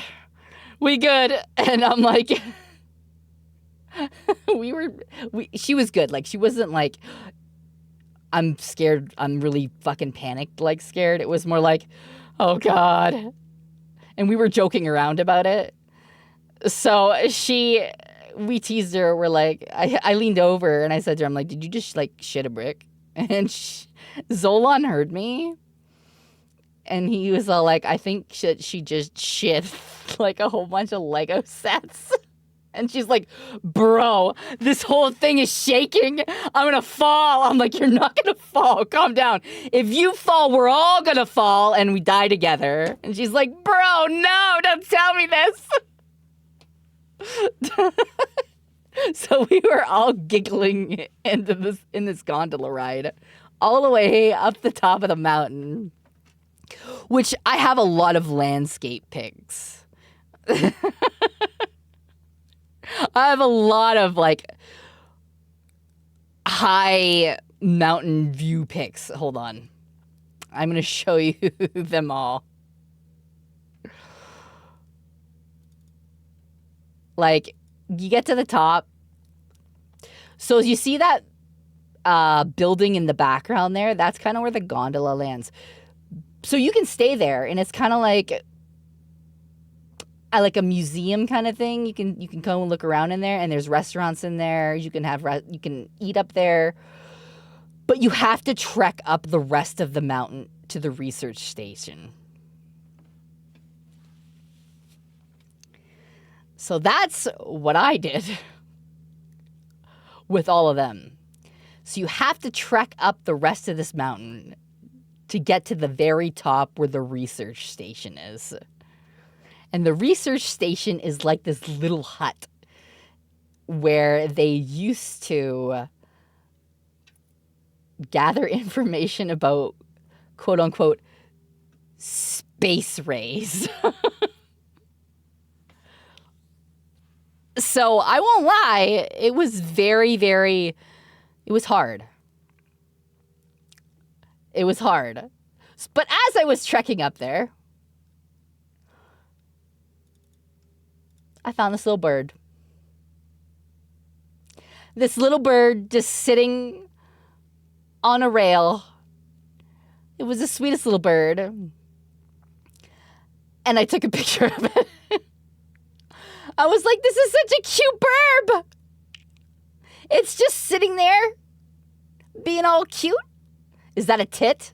Is it? Did I take a picture of a tit? Am I showing tits on twitch.tv right now? Is this a tit? Guys, can you look it up for me? Is this really a tit? Did I just flash my tits over chat? It looks too big to be a tit. Well, gosh, not with that attitude. Please. Is that a tit? Is it really? No. I thought it was just like, hey, it's a burb. It's cute. I was going to take a picture of it. Oh, it's a jay? Is it like a baby blue jay? Is it a baby blue jay? What is it? A cup? It's... It's just a bird. It's a gray bird. Is that it's a Canada jay? But blue jays are blue.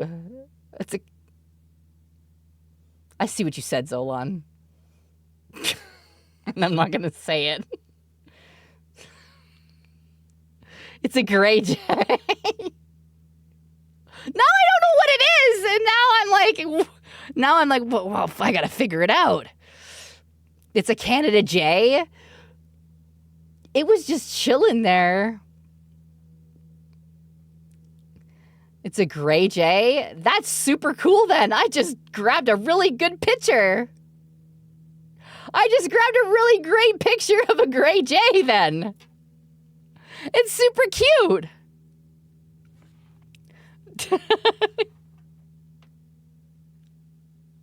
That's super cute. He's a little guy. So I'm going to show you pictures from the top of this mountain that I trekked. Granted, I was not the fastest getting up this mountain, but that doesn't matter. It's about the journey. It's about the experience. And we had a lot of life lessons with our children climbing up this mountain. Like, we taught our son about accessibility and people with disabilities. Because I have radiation pneumonitis in my lungs, it's hard to breathe sometimes, and I get out of breath fast. So we have to take breaks. And I also have neuropathy in my feet and in my hands. So things sometimes are a bit tougher for me. And sometimes I can't feel my feet or how high I lift my feet or anything like that. So I can trip, I can fall, I can stumble. So we taught him that sometimes, you have to go a little bit slower for people. And that's okay. So we had to teach him about that. Because he's 7, he's ADHD, and he's very like, let's go, we gotta go, I wanna see, let's go. It's like, well, you gotta have patience. So we taught him that. My daughter she's 14, so she understands a lot more. And she understands what I'm going through a lot more. And she is very, are you okay, Mom? Do you need help, Mom? Do you want me to hold your hand, Mom? Can you get up the rocks, Mom? Like, can you... I don't know if I can listen to this song as much as I like this song. I don't think I can lift that one. I listened to that one on stream. I asked Zolan if I could play that song before, and he told me no. I like Avenged Sevenfold, but I don't think we can listen to that one. But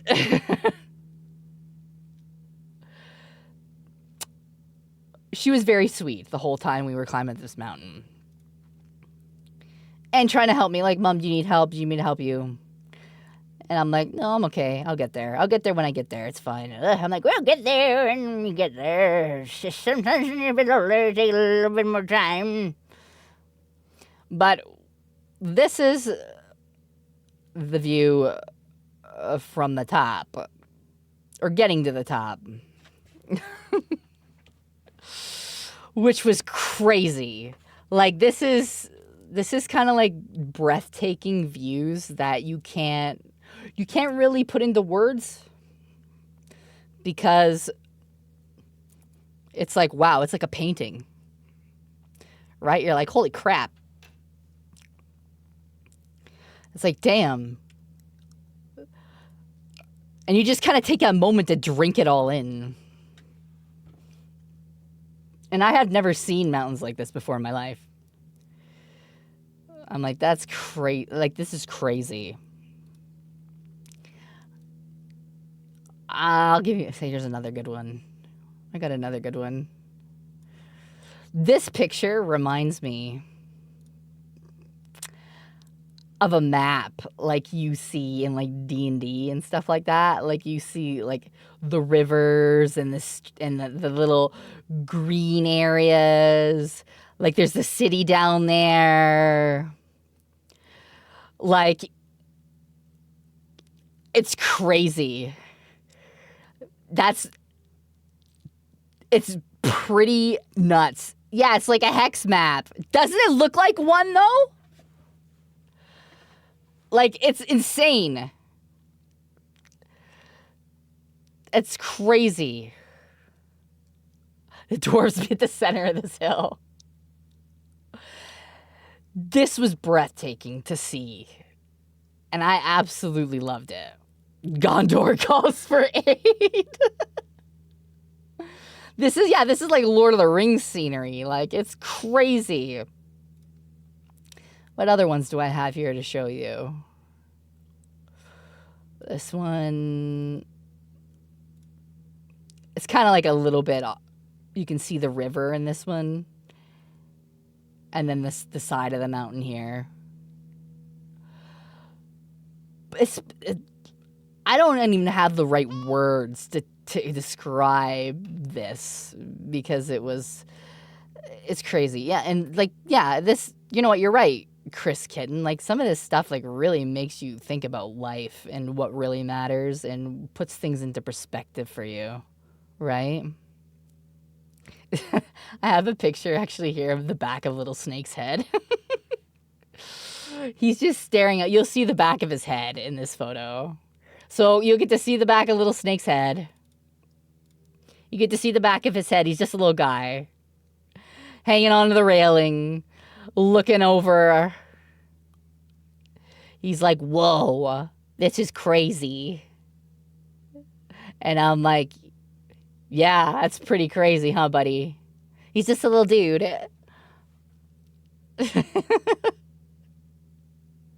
He's just a tiny little guy. He was in awe.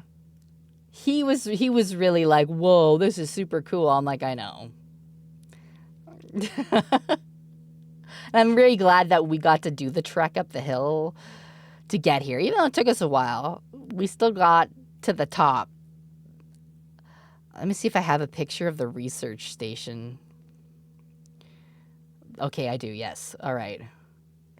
Oh my God, that's my boy. That's my boy. He came from me. He's part mine. The pictures really don't do it justice, but it gives you an idea. Where is the research station? So once you get to a certain point, that's Little Snake. Yeah, that was the back of his head. You get to a certain point where you can't, like, there's no pathing. You have to actually, they have a bunch of rocks. These ancient peaks. A great and powerful Lamia queen marked her territory up here. I pissed on the mountain. I pissed. I peed on the mountain. I really had to go. I peed. I had to go! What do you want from me? I had to pee, okay? It's my mountain now. I claimed it. And everybody down at the bottom was like, why is it raining again? That's weird. This little research station, you had to climb over like rocks and stuff to get to. There's a window that the people are standing in front of, but it's all like scuffed up and like scraped up that you can't really see in it anymore. People put their stickers and they sign everything up there, but you can take some crazy pictures from up here too. But that's the very, very top. That is the research station. And it's insane. We got to the research station over here, and there was a crow sitting at the top of the research station. Just, just hanging out going, ah, ah. We're like, how the fuck did you get up here? Just chilling, looking down at everybody, be like, ha. That's not ominous at all. It's just a crow sitting there watching everybody. It's like, this is my research station. But the mountain was wonderful. Seeing all of that. I absolutely loved it. And I would definitely do it again. Let me see, what else do I have here to show you guys? Do I have Woke up and a... saw a sunk online. Let's go, 27 months. Hi, Mr. Good to see Shifter! you back, Vexy. Thank you. So, do I have a... I'm trying to see if I have any other landscapey videos from up the top. I don't think I do. It's not stuff that you've already seen a lot of these, but yeah, I think that's it. I want to show you guys though. I posted this on Twitter.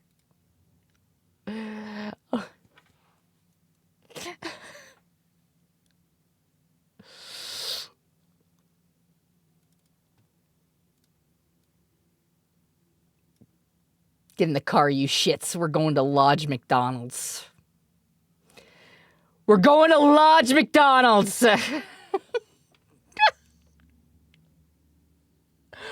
This McDonald's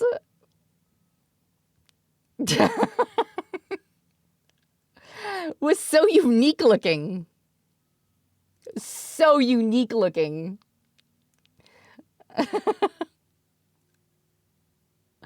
But yeah, they had a McDonald's, and it had a very, very McLodgels.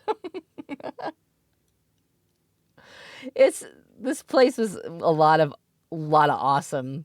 We actually realized a lot of the people that were working the hotels and the different touristy areas, they had an Australian accent. So we're like, wow, there's a lot of Australians here. And Zolan got curious. And he's like, I wonder why that is. So he went digging on the internet. And we found out that for Australians to come to Canada to work, it's actually very, very easy for them to get a visa. Like, it's very, very easy for them to just, because of the Commonwealth, they could just come over and they can work for like the summer. Or they can work for 2 years on a visa. And then they get that experience and then they go home.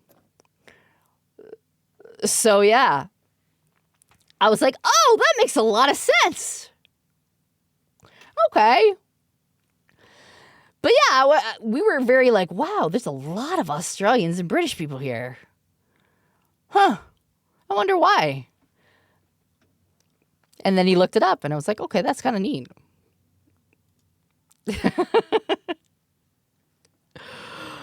So we ended up going canoeing. We went on a canoe tour. And we have never gone canoeing before as a family. And it was a canoe tour, so it wasn't like just us. We had like a person that was an experienced canoeer guiding the boat, and there was other people canoeing. So it was a big, long canoe, like a really long canoe with a lot of people in it. I think maybe 10 people in this canoe. So I'm going to show you the pictures of the canoeing because we went down the Bow River, which is very, very pretty.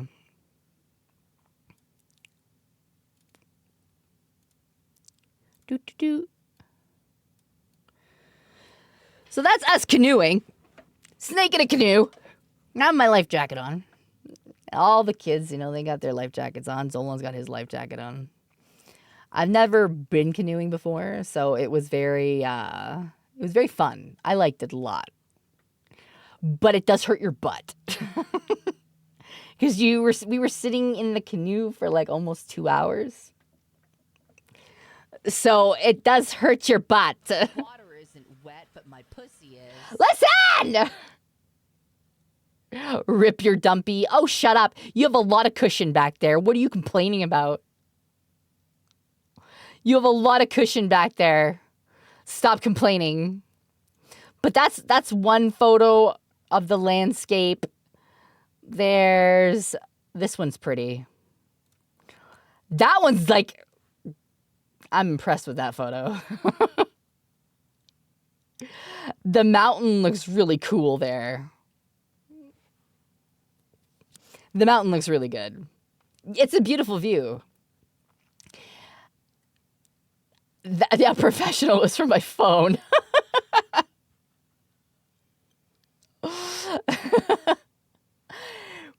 So everybody's canoeing, and I'm like, I took some pictures.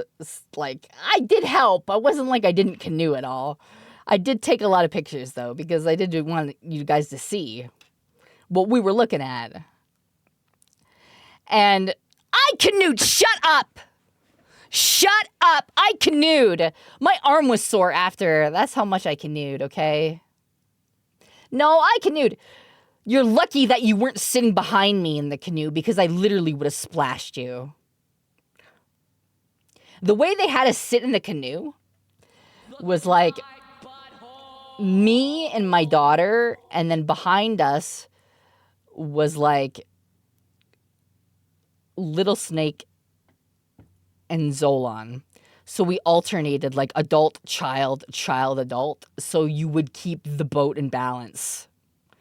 And then we had other people in front of us too. And then you had the person in charge at the back of the boat that was kind of like guiding, right? And he was telling us about like grizzly bears. And he told us a story about grizzly bears where one of his friends was in the forest here in Banff and was charged by a grizzly bear because they do have grizzly bears and they have black bears and all that stuff. And he said it's very important that when you're going out into the forest, you need to have bear spray. So his friend got charged by a grizzly bear. And he was like, oh shit. Okay. So he went to take out his bear spray and spray at the bear. And he misjudged where the wind was blowing. That when he sprayed it, it sprayed back at him instead of at the bear. So yes, he bear maced himself. And he screamed and flailed so much that it confused the bear. And the bear backed off. And it like saved his life. Because he was like,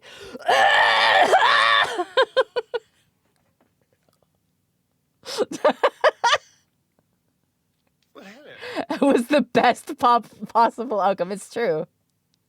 I mean, he's alive, so it did technically work, right?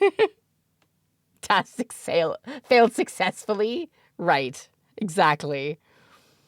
But he was telling us about, like, the grizzly bear, how to tell the difference between a grizzly bear and a black bear. And, like, if you are getting charged by a bear, the worst thing you can do is play dead. Don't play dead. Because if they're hungry enough, they're just going to eat you. Don't do that. Don't play dead. They'll just eat you. So you want to fight. Just fucking fight that bear. So just fight the bear. They also said to be aware, though, when you're walking through the forest, that sometimes the black bears are in the trees. So sometimes you can look up and there will be a black bear above you. And you'll be like, oh shit, okay. Drop bears.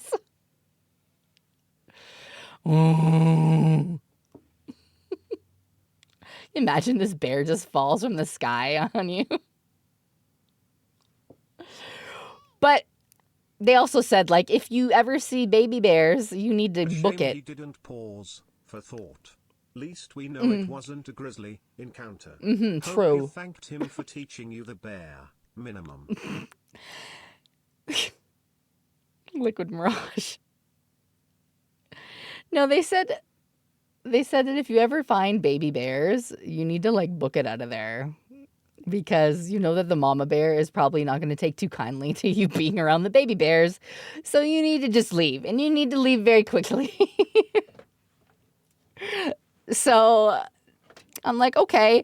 I personally did not see any bears while I was there. And I'm kind of a little bit glad that I didn't. Because I'd be like, oh, what do I do? Oh, what do I do? I also have some more photos here of the landscape while we were canoeing. You're going to see the back of other canoers' heads here. But that was the another view of the mountain. Another views of the mountains, plural. There's lots of mountains around there.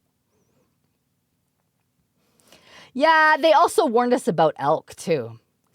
Especially the male elk in, like, the rutting season or, like, the breeding season. Because they get very, very aggressive to the point where, like, if they see you, they will gore you and ram you. Like, they are very, very aggressive. Like, they don't take any shit when they're horny.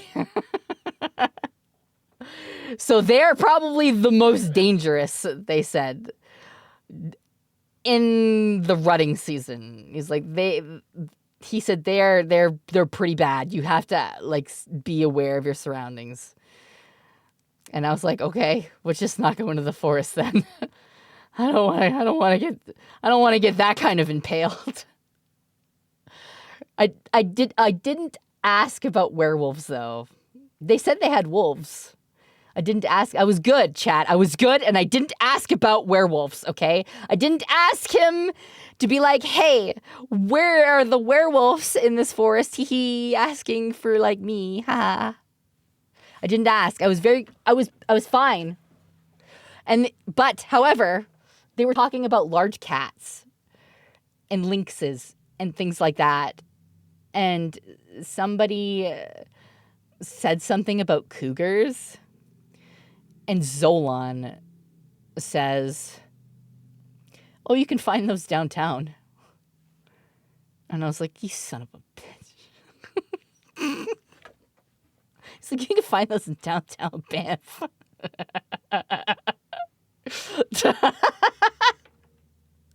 You don't have to go to the mountains for those.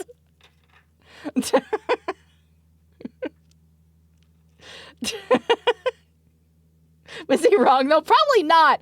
You know why, though? There's probably a lot of cougars of that variety. But we also saw a lot of sugar babies. Like a lot of sugar daddies taking their sugar babies on a vacation to Banff. Like these older men and these women that were like in their 20s, like holding hands. And so there was a lot of them. And Zolan saw one and he looked at me and he's like, did you see that? And I'm like, oh, you like talking about the sugar daddy and the sugar baby? And he's like, yeah. And I'm like, yeah, I did. And we giggled about it. We're like, hee hee hee. We're like, tee hee hee. But we saw a lot of stuff like that. It's a vacation touristy area, so of course you're going to. Is Zolan young enough to be a sugar baby? Zolan, are you my sugar baby? Are you mommy's sugar baby?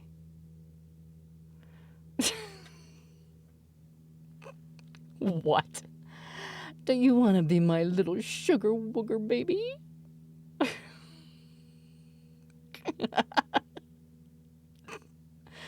I don't understand why he's not answering. That's weird. How odd. Not like this. Not like this. Oh, God. Not in front of the children. Not in front of chat.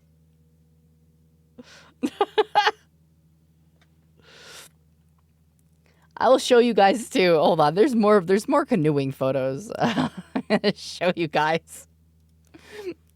Let me show you my canoeing photos. Chat, please.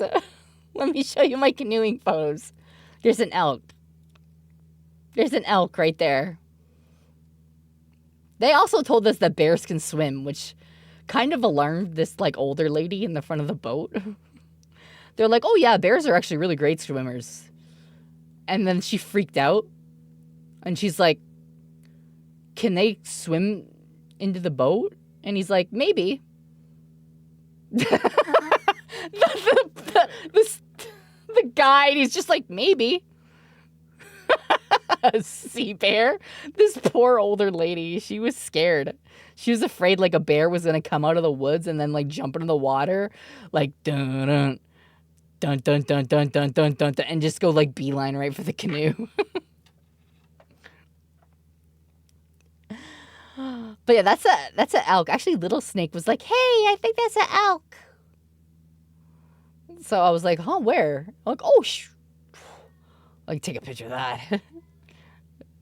So I did. But then we got some really like we got this photo of this chick on a boat, and I don't know, she's pretty cringe. She's pretty fucking cringe. I don't know. She's fucking cringed. Yeah. I don't know. This is actually a live picture of a bog witch right here. They don't come out very often, but when they do, they are usually very flamboyant about it. So yeah, is she single? This live image of a bog witch.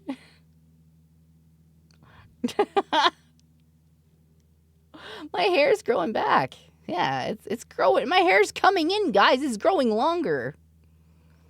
I'm actually in a canoe. This is me on my adventure arc, okay?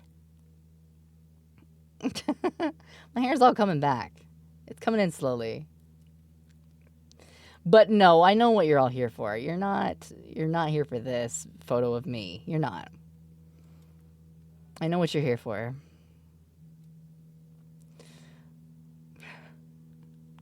I know what you're waiting for. The manliest, daddest picture ever. The most Canadian dad photo in the history of ever.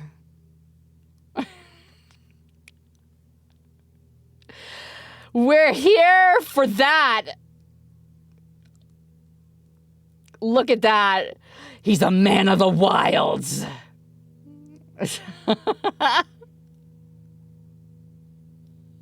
He's a man of the wilds. Look at that Zolan paddling that canoe. The DILF has entered the water. Look at him.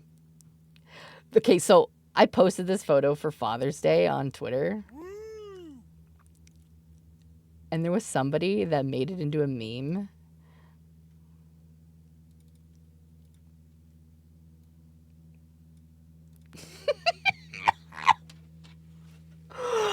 On my way to get poutine after I chopped down 3 Canadian maples to make this canoe.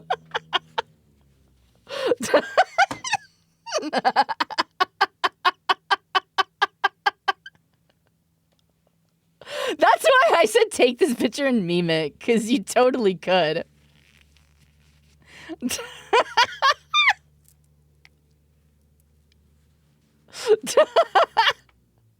It's so good. This picture's on Twitter if you want to meme it. Just like this. Because if you show me this shit, I'll show it on stream because it's fucking funny. Hi, Vex. Even though Hi. I wasn't able to meet you at Offkai, Oh, it's okay. I had fun at your and Zolan's panel, especially Jan Zolan sang "Please Sit on My Face." He at the did. end. I'm still embarrassed I wasn't able to ask anything regarding the subject of your panel, but at least you and Zolan was ended when I went full snake charmer mode. I'm so glad that you got to see that panel, and it was a lot of fun. And yes, Zolan did sing Please Sit on My Face at the end of that panel. Now I want poutine. Poutine's so good. It's so good. But this meme made me laugh a lot because it's super funny. The Canadian flag in the background, right? So this flag was on the back of the boat. So we had a big long canoe and it was on the back of the boat. And when I took that photo, it was just perfect. What's poutine? Oh no, chat. We have to tell them. I hope you had a good weekend. We have to tell them. I just wanted to say this might be my last subscription for a while. That's okay. But I wanted to let you know how much I appreciate and enjoy your content. Less than 3 happy That's Mondays. okay. Don't worry about it. I just appreciate you being here. It's like, it is a Canadian delicacy. It's like French fries with gravy and like melted cheese curds. It's so good. Vexy snows all vexy snowball. It's so good. It is a Canadian dish, and I highly recommend that you get it if you go to Canada. This is gravy. So the gravy melts the cheese curds. So it's like stringy, cheesy fries with gravy. It's so good.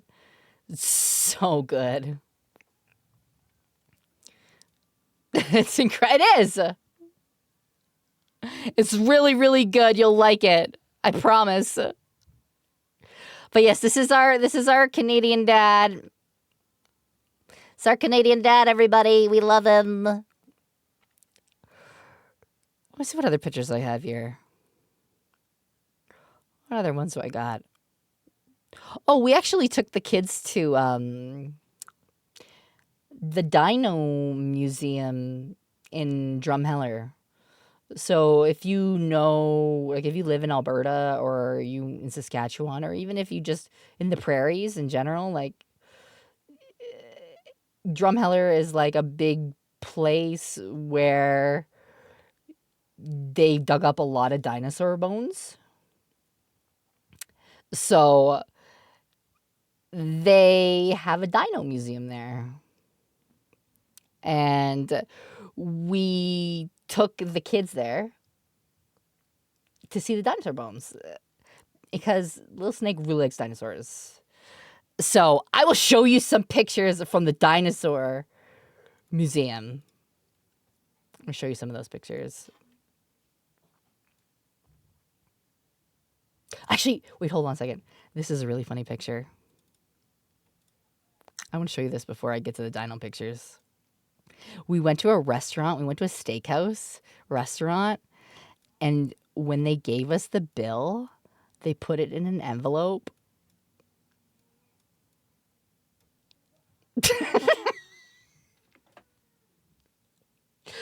They put the bill in an envelope that said that.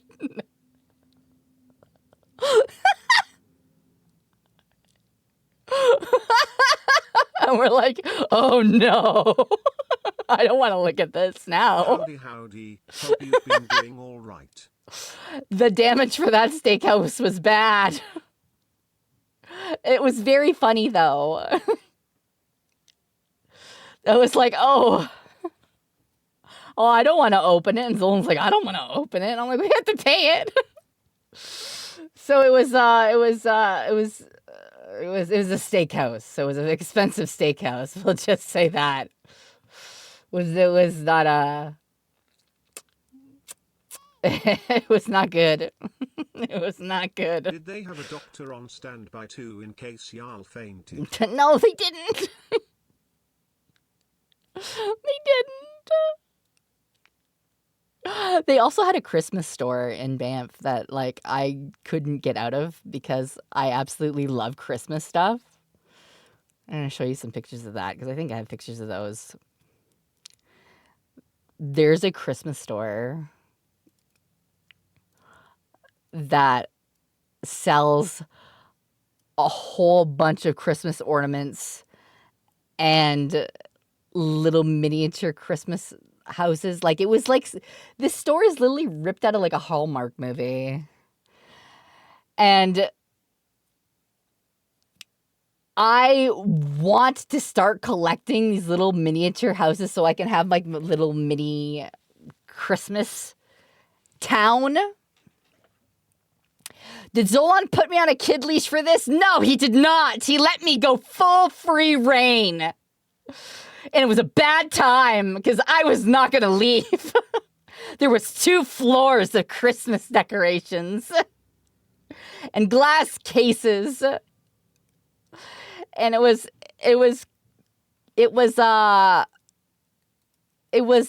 a beautiful, beautiful place. Look at this. There's little snake's head again. But they had so many things like that. Look, they had like Game of Thrones. They had a Game of Thrones little set. They had everything. That was a mistake. It wasn't a mistake. I didn't break the bank. Do you know who else had a little Christmas town, Vex? My grandma. Listen! There's nothing wrong with owning a Christmas town. You don't have to be a certain age to own a Christmas town. Okay? Christmas towns are decorative and they are beautiful. And what do you mean why I'm mad? Listen, I'm passionate about my Christmas town, okay? Hi, welcome back. I am going to have my own Christmas town. Okay? Your mom has a Christmas town. Zolan, do you think your mom is old? Do you think your mom is old? She has a Christmas town. Yes. Clip this, please. Please clip this so I may show his mother. Best way to advertise Canada. Please Just clip send this. Vex on holiday. I'm going to show his mother now. No. You did it to yourself, sir.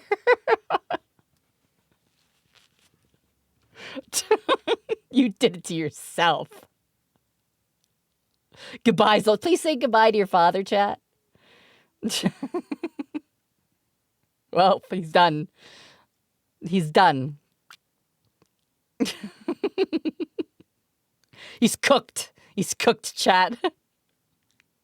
Salutes to Zolan in the chat because his mother is probably going to slaughter him.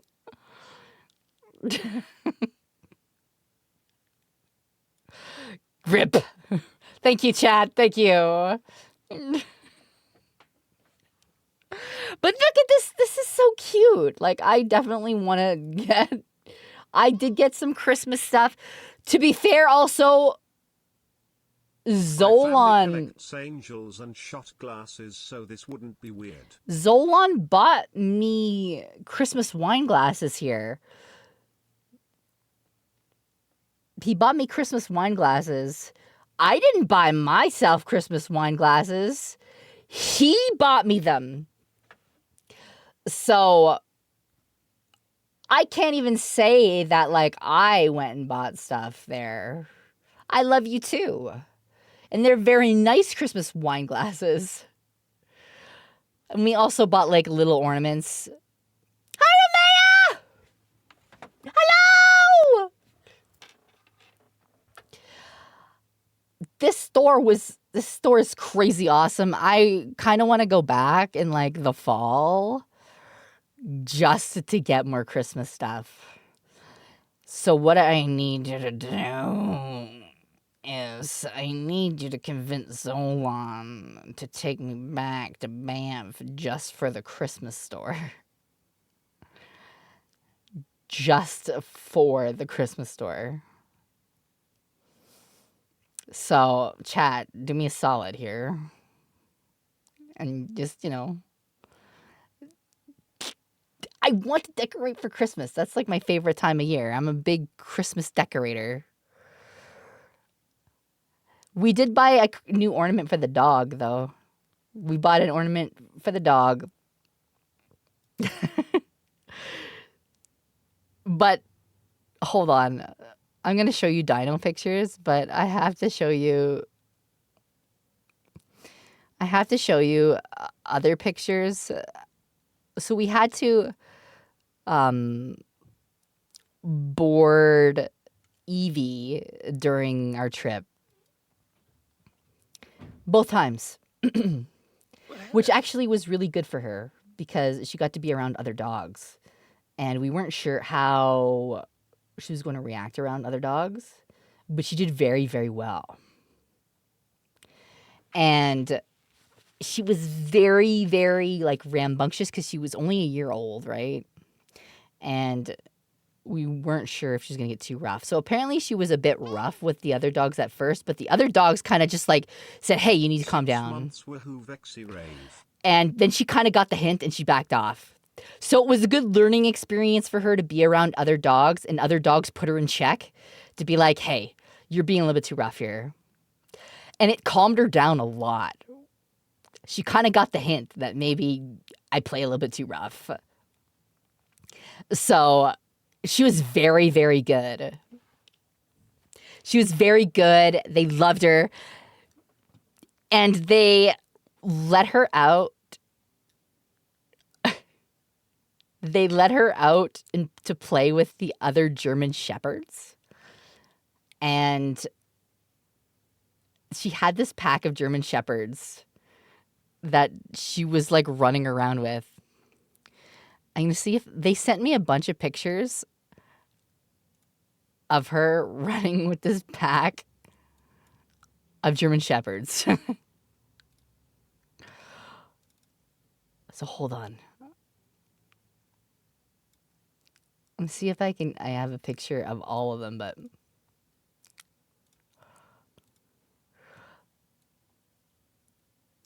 Eevee's like, this is like a pack of German shepherds.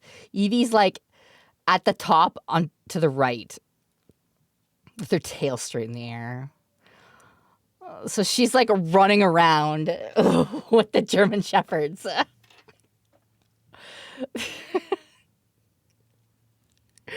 But every kind of, I'll show you. Okay, they sent me a lot of pictures. So every single picture that they were sending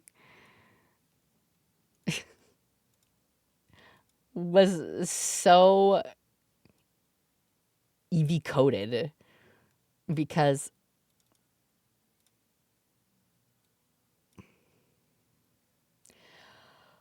look at how derpy this dog is.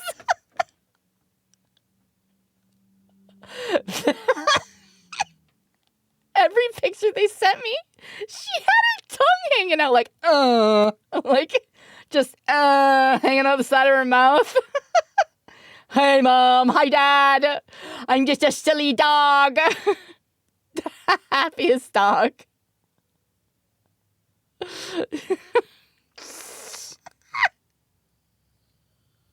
So there's this one they sent, right? Which is so cute. And then there's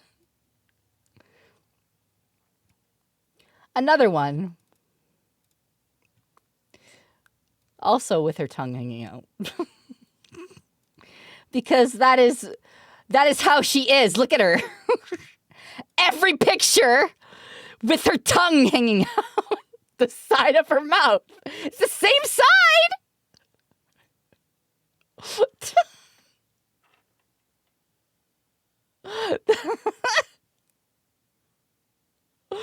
That's her. Living her best life. And we also found out she's like an Olympic level jumper, apparently. So they're like, so do you know that your dog's an Olympic level jumper? I'm like, no, I didn't. But I knew she was a good jumper, but I didn't know to that extent. What do you mean? And they're like, well, you see, when we put the dog in the kennels, we have an 8-foot fence that surrounds the kennel. And we, when we go to let the dogs out, we take them out one at a time so they can go into the yard. Well, Eevee is very excitable and wanted to go out. And standing jumped 8 feet to the point where she hooked her paws on the top of the fencing and was trying to pull herself over. And I was like, what? And they're like, yeah, so she was like hanging off this 8-foot fence and we were trying to get her down. And she did get down, but I just wanted you to be aware of that. And we're like, oh, okay. Makes sense though, because she did jump like our backyard fence, which is not 8 feet, but like she just full on cleared it like it was nothing and into the neighbor's yard when Little Snake was playing with the neighbor. So that doesn't surprise me, but also it's 8 feet, right? You'd think that the dog would just wait. No. She was just very happy. Just a happy, happy doge. So yeah, they sent a lot of pictures. They sent this picture. I feel like it needs to be like memed too because it's so super funny. Look at the dog's faces. That's Eevee, and that's the other dog. He's like, "What'd you say to me?" And the dog's like, "Ah." What do you mean? The faces in this is so funny.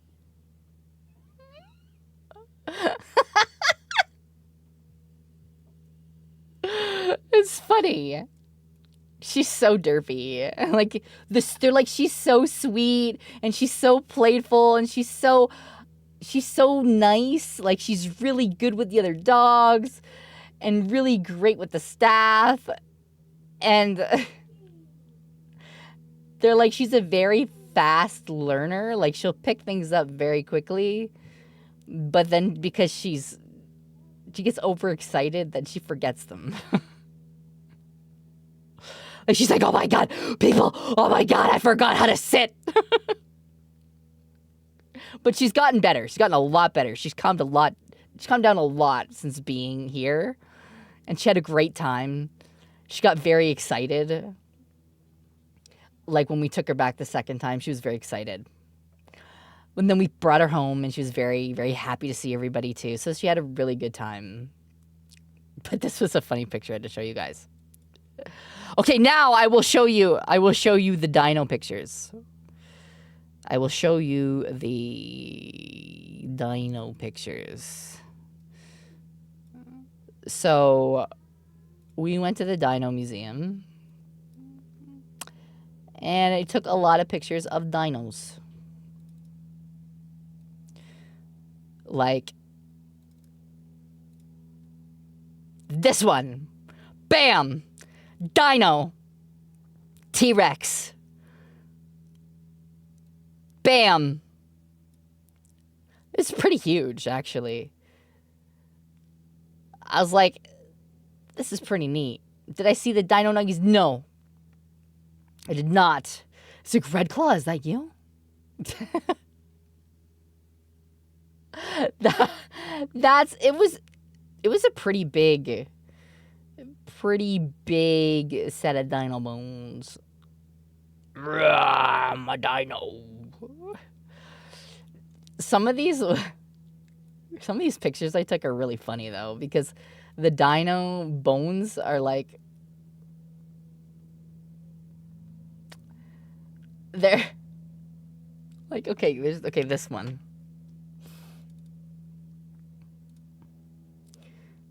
It looks like these dinos are 69ing. They died how they lived. Look at this dino's like, We caught 2 dinos in the throes of passion. The dinos. Not the balls. They got boners.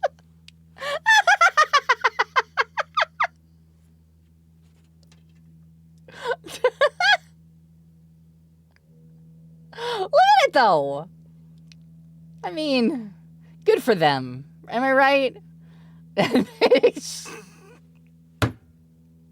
Must have been a lot of puss. Stop it! Oh my god! See, I'm so glad that I'm not the only one that sees this. You guys see it too now. Thanks to me. You do what you gotta do back then, right?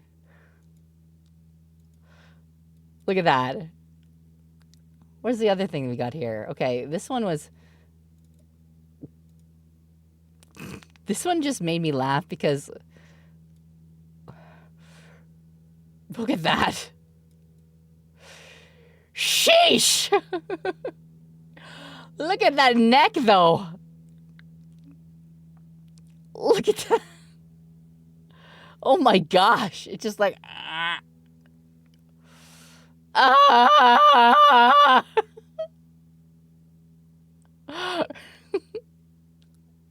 Dino scoff.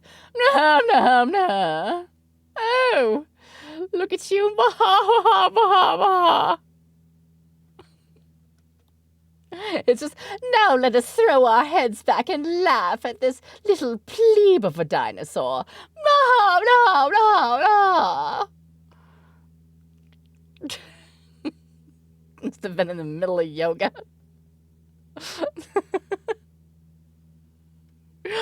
Look at it. This one kind of just made me laugh. It's just it's an interesting picture. I took a picture of a mammoth too. They had a mammoth in there too. Here it is. Bro got his neck snapped and Vex is out here like, look at that neck toe. I'm sorry.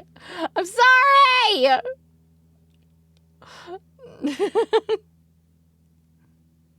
So that's the mammoth. Look at that. Look at it. Look at them tusks. Look at that. But yeah, I think that it was a very fun experience. Little Snake liked it a lot. And I had a good time with it. We tried to get eldest Snake to pronounce a lot of the dinosaur names that were really, really long. And she was failing terribly at it and giggling like crazy. And I videotaped it and I was like, I'm sorry, could you like repeat this for me? I don't know how to pronounce this. Could you repeat this for me? And she's like giggling and she would butcher the names.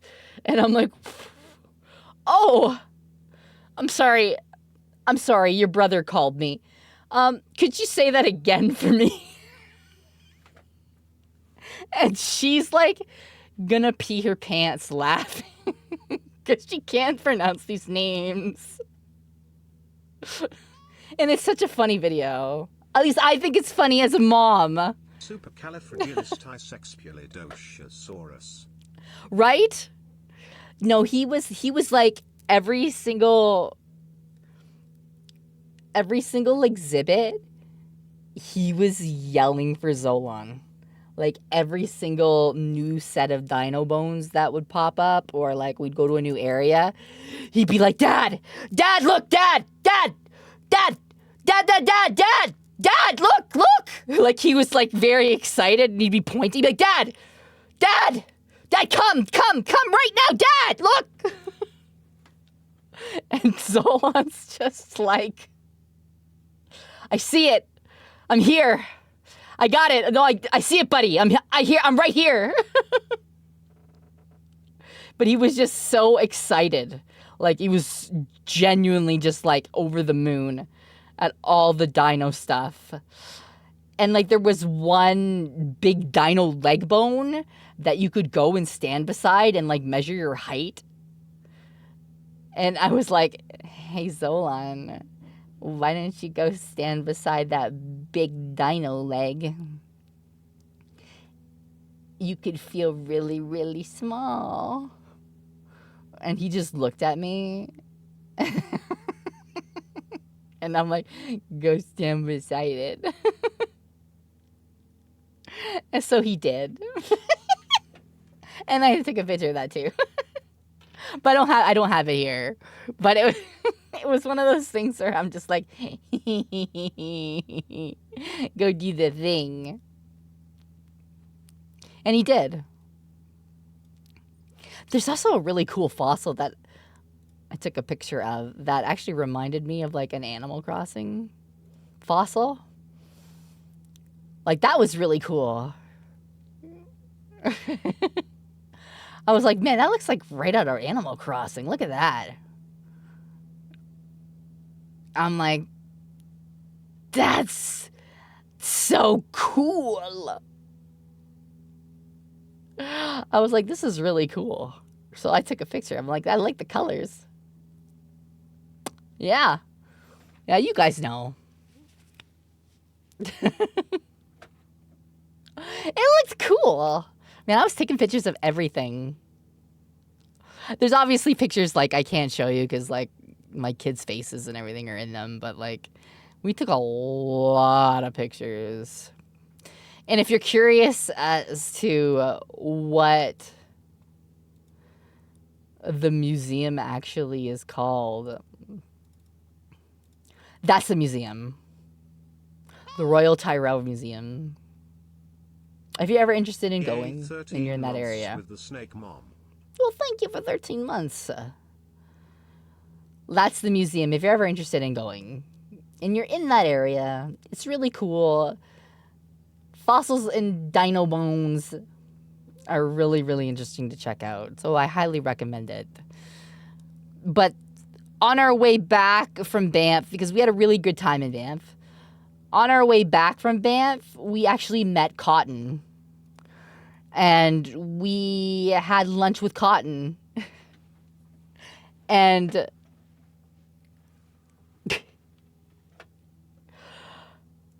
that was when the debacle with the text message happened. If you follow my Twitter, Cotton was coming back from a trip as well. And we're like, okay, we'll meet in Calgary and we'll have lunch. I said, here's my phone number to Cotton. Like over Discord, I'm like, here's my phone number in case there's no like service or Discord is being fucky wucky. Here's my phone number. And she's like, oh, Pog, awesome. And then like maybe a minute or two later, I get a text message that says hi from a phone number I don't recognize. You are my fellow chubar. So, or you woo. 3. So I assume it's Cotton because that would make most sense, right? Like I just gave her my phone number. She's texting me to say, like, hi, I got your phone number, right? That would make the most sense. Hi, Shadowroo! That would make the most sense, and it just timed right.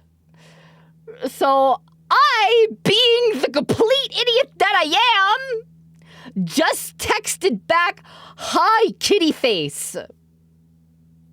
Hi, Zoran! Hi! So I'm thinking that Cotton has texted me hi. I text her, or what I think is her, back, hi, kitty face. And then I realized I still had service, so I messaged her on Discord and I said, did you just text message me?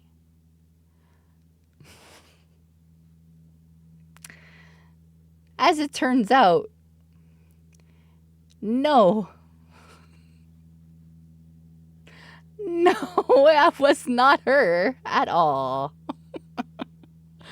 That was some rando saying hi to me, and I just kitty-faced at them back. So I told her, I sent a screenshot. I'm like, I thought this was you. And she's like, girl, that's not me. She's like, you just kitty-faced at a rando. And I'm like, ah! What do I do?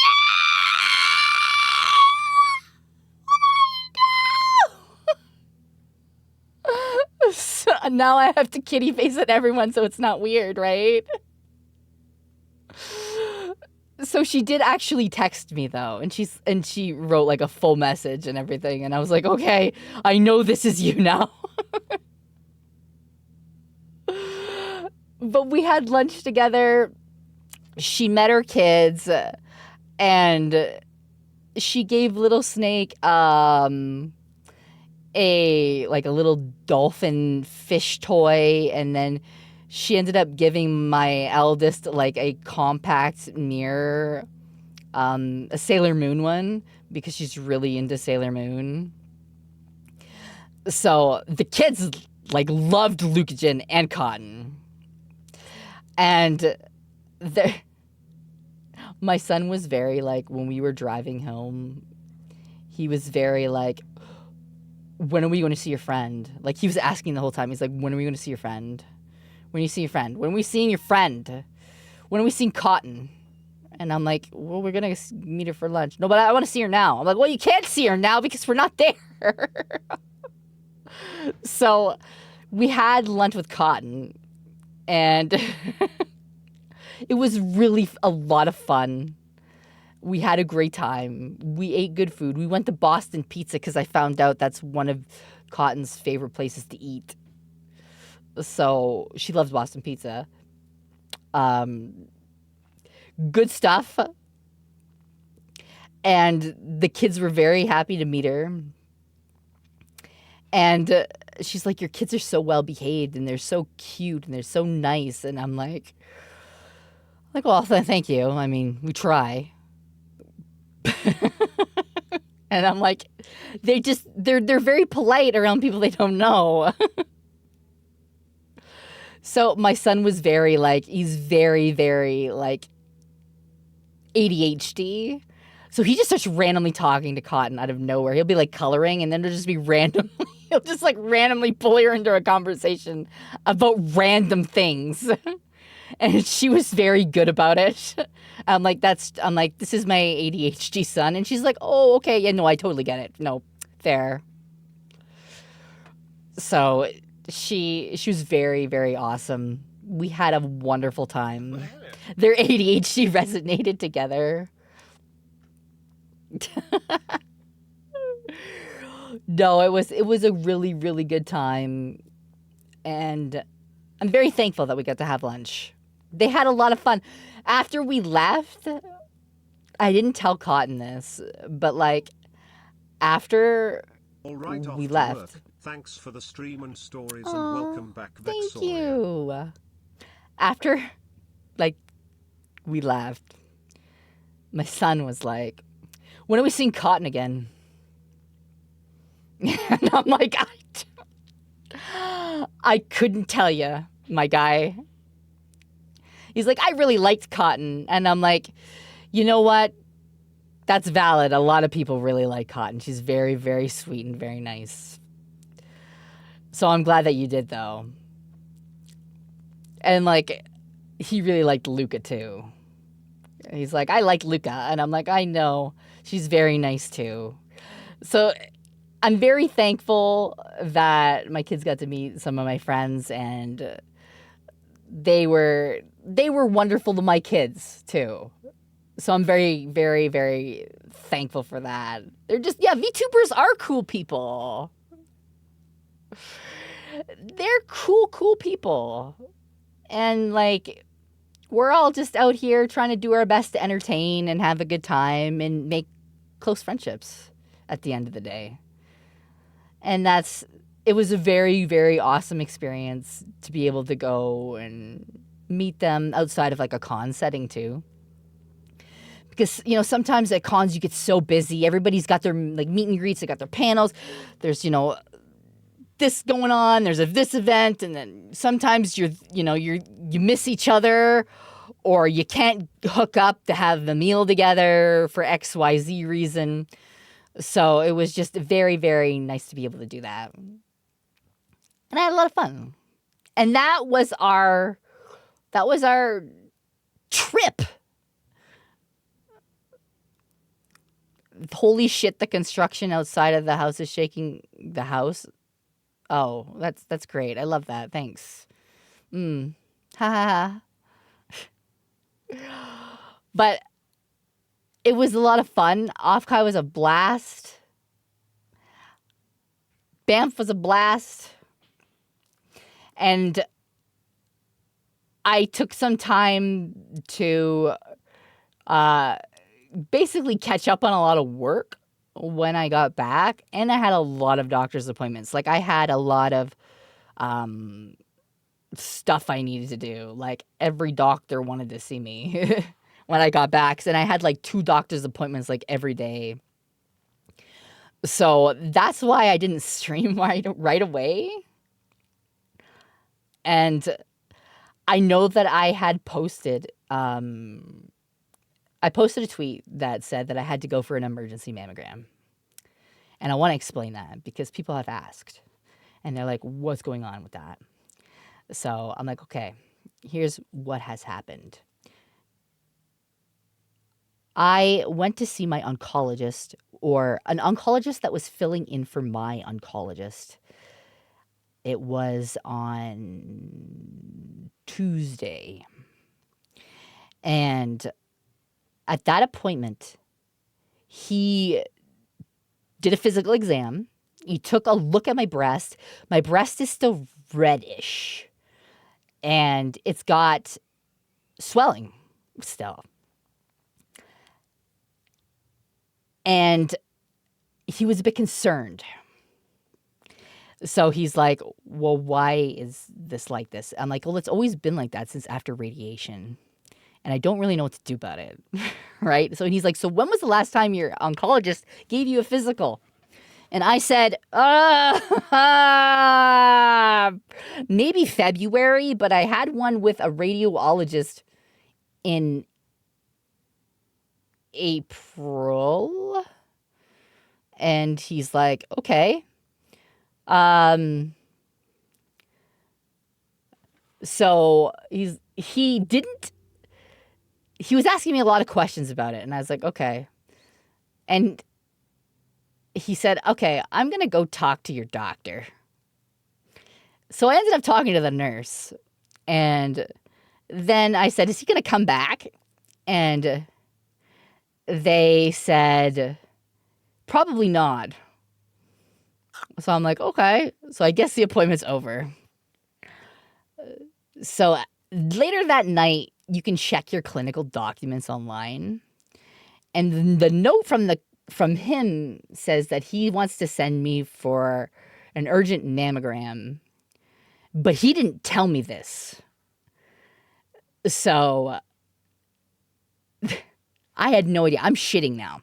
I am absolutely losing my mind because nobody is telling me what they're going to do. So I am scheduled to go get my treatment the next day. And I told Zolan, because I was a mess. I'm like, what the fuck is going on? No one's telling me what's going on. I have no idea. So Zolan is coming with me to my treatment appointment at this point. He's like, we're going to talk to your oncologist. And we're not leaving until we talk to your oncologist about what's going on. He gets the social worker involved. So the social worker, Zolan is ready to fight some people in the cancer center at this point. Like, he is ready to throw down. He's like, I may get kicked out of the cancer center today. And I'm like, well, you know, it happens. So we pull in the social worker. And we tell the social worker what has happened. And the social worker, who's my regular social worker, isn't there. So we had another social worker handling everything. And she is like, we're going to figure out what's going on. And I'm going to run around and do the legwork on this. And I said, okay. So I was still getting treatment. And Zolan, typically you're not allowed to have people stay with you while you're getting treatment. Since COVID happened, they don't usually allow that to happen. They have social workers that work in the cancer center that are like therapists and things like that to help you talk through the fact that you have cancer. And they're usually people that push for things when doctors fuck up. And they're like, fuck, you can't do this to somebody. Hey, we need to fucking fix this. So they're those types of people. So Zolan was allowed to stay with me during the treatment while they were trying to track down my doctor to talk to me. And they did manage to get kind of like this. It's not even an appointment, but it was at the end of my doctor's clinical hours. He said that he would talk to me and see me. And I was like, that's good, because I didn't plan on leaving the cancer center until he talked to me. And I'm like, I'm going to be that person today. And yeah, that you can say, oh, you're a Karen and all this other shit. But no, this is like my life. So this is my health. And I deserve to know what's going on with it. So we ended up waiting. And we see the oncologist. The oncologist, I explained to him what happened. They apologized because of the lack of communication at this point. So I'm like, that's not acceptable, you guys. Like, you can't do that to people. So he explained to me what the other oncologist had said. He did a physical exam. And he said, legitimately, I'm not concerned because I don't feel any lumps in that breast. Obviously, it's red and it's a little bit warm, but I don't feel like your lymph nodes are not swollen or anything like that. Like, but it does have like, you know, it's have some concerning qualities to it, looking at it. So he's like, we're going to do our, he's like, I'm not worried. Like, genuinely, you're taking treatment. You haven't stopped doing treatment. So I'm not worried about it being cancer again, but I want to do my due diligence here. So we're going to send you for a mammogram, like an urgent mammogram. And I'm like, that's fair. And we asked him a bunch of questions and things like that. And the nurse even said, like, his like right-hand nurse was like, I'm not concerned either. Like, after he left, she's like, I'm not that concerned either, but we're just going to check. And she said, don't be alarmed. Well, here's the thing. I had radiation, right? So, and I had a seroma from my surgery. When I had surgery back in September, I had a very watery boob. So, like, I remember, I think, talking about it on stream. It was very, like, watery, and it was very, like, waterbed. Like, you could hear the water sloshing around in it. So there was, a seroma in there, which they ended up giving me a binder for, like, to chest bind yourself. And it never fully went away. And then I had radiation. So I had radiation, but also with the surgery, they took some of my lymph nodes under my armpit because they have to. So I digress here, but I had to go for an emergency mammogram. So when I went for the mammogram, they did the mammogram, and then they said, we're going to do an ultrasound too on top of that. And I was like, okay. So I'm in there shitting. I'm shitting myself. And I'm by myself, so I'm in there like thinking the absolute worst. And I had talked to the radiologist afterward, and they said, well, I'm not going to lie to you. The fact that this is red, it's got kind of like that orange peely kind of texture on your skin. And it's a little bit warm. That has me concerned. It's very suspicious. And they're like, you have thickening of the lining of the skin, and I think it's called like trabecular lining of like the inside of your breast too. And I was like, okay, all right. So I just kind of sat there, and she was like, but also there's no lumps. There's no visible lumps, and your lymph nodes are not swollen. So I'm not quite sure, but we're going to send you to the breast health center so they can probably do a biopsy to figure out what's going on here. And I'm like, okay. Not the news that I wanted to hear, but at least we're checking at this point. And I've looked it up, and when you get radiation after breast conserving surgery, like a lumpectomy, especially after you get lymph nodes removed, there is a strong chance that you can get radiation edema, which causes your boob to not be able to drain stuff through the lymph nodes. But it also looks very suspiciously like inflammatory breast cancer. And inflammatory breast cancer is really bad. Why did that pause? Anyways, we'll listen to that. So they're very like, what is this at this point? So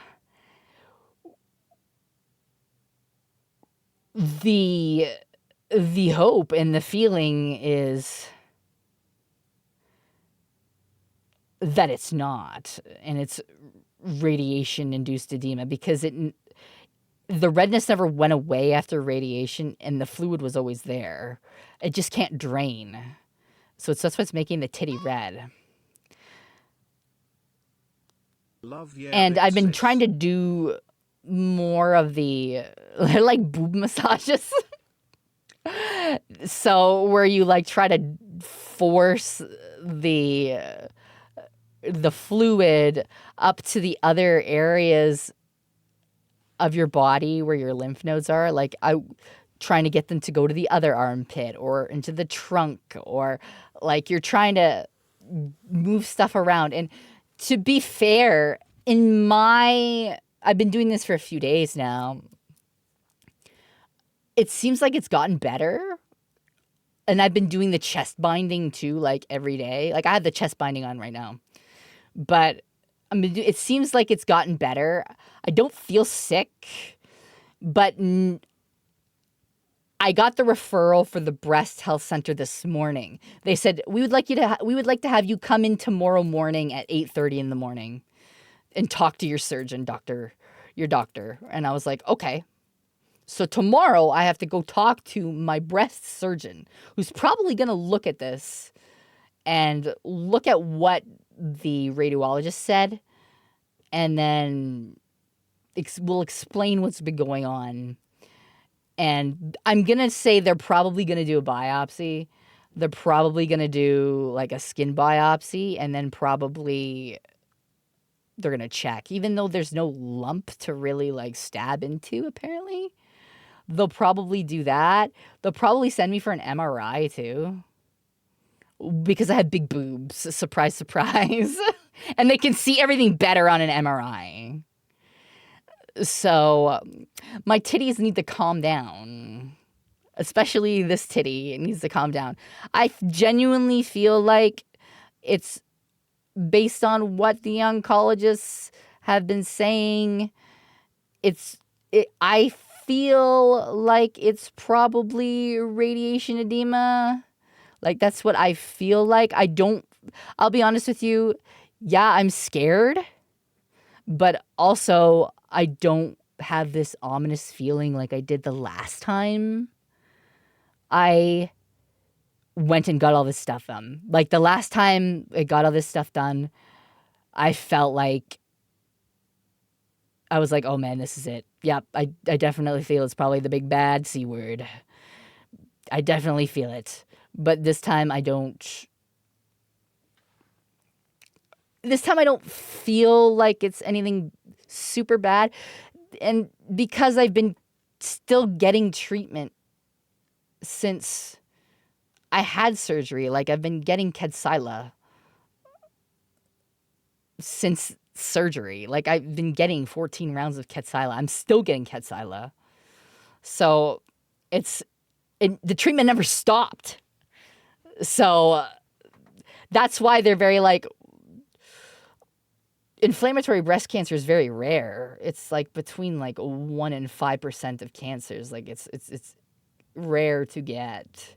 But when you get it, you know that you are probably going to lose your breasts, and it can move very quickly throughout the rest of your body. So, and I think there's like, the survival rate is not that great. So we're sitting here hoping for the best. And if I seem off, or if I seem upset, or if I seem testy, or just like very, very non-communicative, or if I'm isolating myself, it's because we're trying to process that. And it's hard. If I seem very crotchety, if I seem like a fucking angry old lady. But I appreciate the thoughts and prayers, because everybody's like, oh, thoughts and prayers. But genuinely, like, I do appreciate them. They mean a lot to me. Send support to Zolon too, because that's weighing on him a lot too. So give him support too, not just me, because he's taking care of me and he's still trying to keep the household together. So give him lots of love too. I have high hopes, and I have, a positive outlook, because I think that's what's going to get me through this, no matter what happens. And no matter what happens. Remember, chat, that Zolan's birthday is in 3 days. That is true. On the 20th. So, no matter what happens, chat, we're hoping for the best. And even if the worst should come to pass, we ball, chat. We fight and we ball and we make the most of every moment that we stream. We are hoping for the best case scenario, but if it doesn't happen, we're still gonna fight and we're still gonna ball. And we're still gonna be here until we can't be here anymore. We fucking balling. That's what we do. And we're going to have as much fun as we can while we're here. But we're hoping that we don't have to think about that. And we're going to have an amazing time anyways. That's what we do. We ball, chat.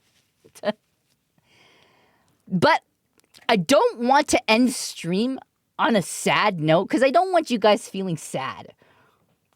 Hopefully tomorrow I'll have more answers. But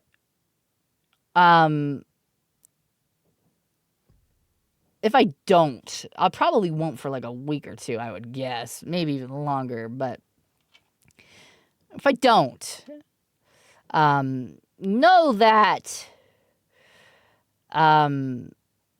we're still going to have a lot of fun here. And I have some really cool news I actually just want to tell you guys. Because I do want to end this on a positive note, right? I know I talked about on my Twitter before, doing something that was pushing me towards Zolan's pregnant. Yes, chat. Zolan is, he's pregnant with my snake babies.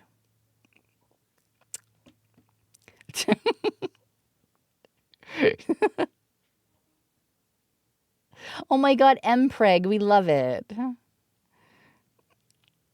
So, but you know how I said I was working towards doing something that I've always wanted to do, and it was a dream of mine to be able to do these types of things. I am actually going to be recording a video game demo. So, a fully produced video game demo to give to people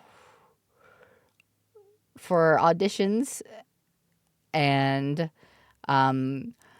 my teachers or my directors are, you might recognize them if you know the name Brittany Cox and her husband, I think Ryan Hicks, I believe is his name. Brittany Cox is Ingrid from Fire Emblem. And I believe she's in Genshin Impact as well. She's Fischel, I believe. I don't know. I butcher these names. My daughter like shit her pants because she is a big Genshin, like big into Genshin. So like, yeah. So that's, is it Fischel? Is that how you say your name? Okay, I'm bad. See, like I don't play Genshin, guys. So my daughter was like losing her mind. Yeah, she is in. Yeah, she's very nice. So she is helping me do my video game demo reel. So hopefully we can get that in front of some people and we can do some cool things. And hopefully I can get some really cool roles in the future. So they're going to be doing that with me very soon. And they've been fantastic. I've had a couple meetings with them and done a couple of script stuff. Yes, then you can have Snake Mom in more games. Imagining me voice a Genshin character. That would be cool. That would be really neat to be able to do that. And like I said, with voice acting is, for me, it's more important now than ever for me to leave a legacy for my children. That, you know, they can watch anime, they can play a video game, and they get to be like, hey, Mom was that character. And if I'm not here anymore, they can go back and they can listen to me and be like, that's pretty cool. And they'll be able to hear me. And sure, they'll have like stream and everything like that, but they won't be able to watch it till they're older, right? So being able to do more stuff like that leaves something for them. Should the worst happen, right? So that's kind of where I'm at with that. And I think it would be really neat. And it was very funny because we had told my daughter that I was doing this. And Zolan asked her, hey, wouldn't it be cool if your mom voiced a Genshin character? She was like, yeah, that would be really, really cool. And then I'm like, yeah, that would be kind of cool. And then Zolan follows it up with, okay, but what if Mom's character looked really cool in Genshin, but her stats were awful? Would you still play Mom's character? And she like paused. She had a long pause. And she's like, but the stats. Listen. And I was like, what do you mean the stats? And she's like, listen, Mom, I would still play you for events. Like, and I'm like, you're killing me. What do you mean? I'll still play you for events. What is that? How do you do your mom dirty like that? She's like, Mom, please, like, the stats are important. I'll still play you for the events. You can't be mad. She loves Genshin. You don't understand. She loves Genshin. So it's like deep in the sauce. Like the stats matter. I don't care how cool you look. It's not the meta, and it's not gonna get me far. Like, I'm like, God damn it. And Zolan's killing himself laughing at this point. And I'm just like, I've been betrayed by my own flesh and blood. I can't believe that my children threw me under the bus like this. Gaming in her blood. This min-maxer over here. That's like, I raised you better than that. What about for the RP flavor? That's like, no, mother. It's all about the stats and the min-maxing.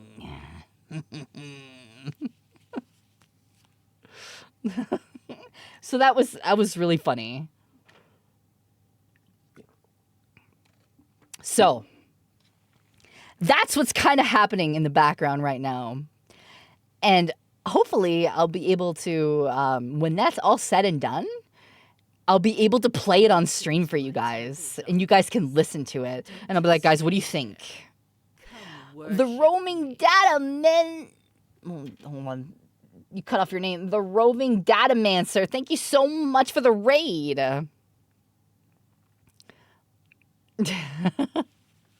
I wonder if knowing the VA affects your ability to thirst over them. It depends on how close your friendship is, because it does, I think, a little bit. Like, for example, I cannot thirst over any of Jonah's characters.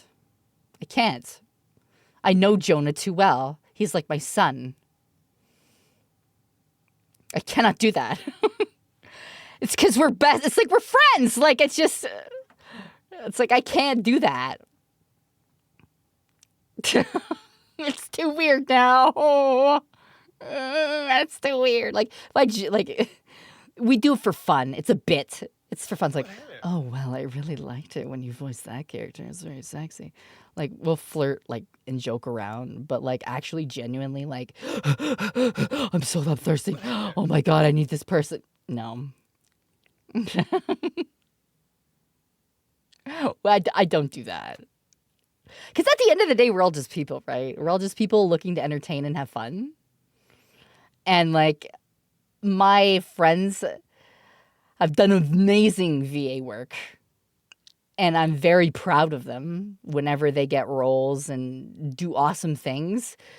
because I am a big believer in a high tide raises all ships. So you should be lifting people up and you should be helping people if you can and if you're able to and if you have the bandwidth to be able to do so. It's just a better way to live your life. And you find yourself much, much happier at the end of the day. So I'm very happy and I'm very proud of my friends when they're able to do stuff like that. And I'm like, good job. Fuck yeah. You get it. So I'm hopeful that I'll be able to do cool stuff like that for me. No, you should be supportive of your friends. You should be. And even if it takes 2 minutes to, say, hey, I saw you did that cool thing. And that's pretty awesome. Good job. I always try to make time for my friends. I always try. And granted, I'm super busy sometimes. And I tell them, hey, I'm super, super busy. But like, I saw you do that cool thing. And that was pretty pog, as the kids say. But I'm hopeful that I'll be able to do cool stuff. Like, my dream VA role, I told you guys this before, is to get a character in World of Warcraft. Because I met Zolan in World of Warcraft, and that would just be a nice little full circle moment and a nice little bow on our relationship. Like, that's nice. So to be able to have a role in World of Warcraft would be a dream come true for me. And it would be very nice. Diablo would be pretty cool too. Get a role in Diablo and be kind of like a really gruff kind of character. You'd like to play a main villain one day? Villains are cool to play. I really like voicing villains. I really like voicing villains, guys. I think they're really fun. You could easily see me as a dragon in WoW. Well, I'd love to be able to be a dragon mommy for you. Vex is going to be female undead voice 3 and WoW 2 in 10 years. Yes! I heard you voicing a ghost. Oh my god, is that the ghost girl from that hentai game on Steam? It is. It is me. It is me. I think listen, you don't look a gift horse in the mouth. Listen, if you get to play like a whole bunch of side characters or do a whole bunch of walla for like, background noise or background people, that's an opportunity. Take it. Have fun with it. Learn. Grow. That's how you get better as a VA. So, no, I have a lot of adult games that I've done Edgelords and Ghost Girl Gussie XXXL. I play the main character in that one on Steam. And I'm in Project Melody's game Stay too. strong, Sunk Mommy. Thank you. I appreciate it. So, ideally, I think it would be good to, I think it would be good to try to get into larger games and see what happens. We'll roll the dice. We're going to roll the dice. We're going to see what happens. We're going to try our best. We're going to keep going. And that's what's important to me. Well, welcome to the stream. I hope that you have a good time here. We're talking about VA stuff, actually. So that's what we're going to do. We're going to ball. Right, chat? We ball. We ball, chat. We ball. So that's like the really, really good news that I wanted to tell you guys because I'm making the dream happen. We bosh. Someone's going to hate that. We bosh, guys. We're going to bosh.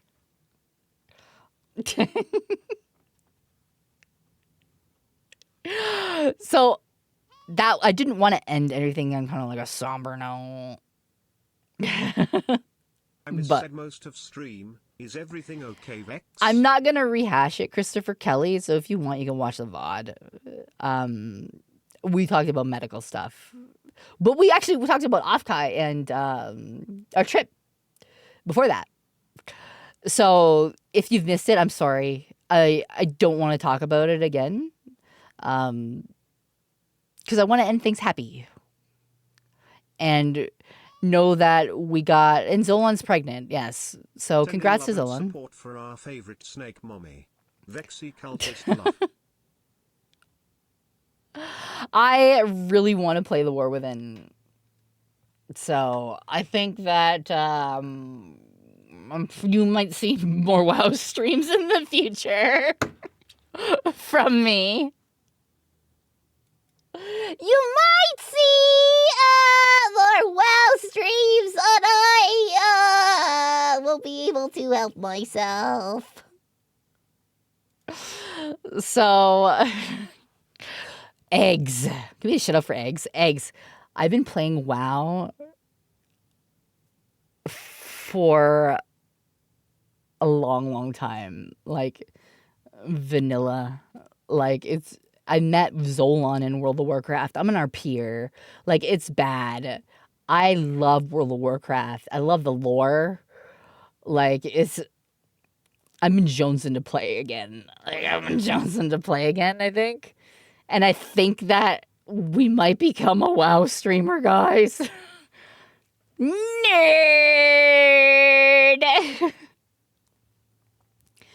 Eggs. Eggs. Come to me, my child. I will teach you how to play World of Warcraft. I will teach you how to play World of Warcraft.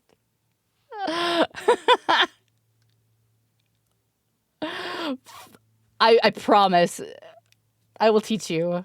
It'll be a good stream. We'll play retail. Can we hold hands and roleplay? Yes. I touched your thigh. You might moan.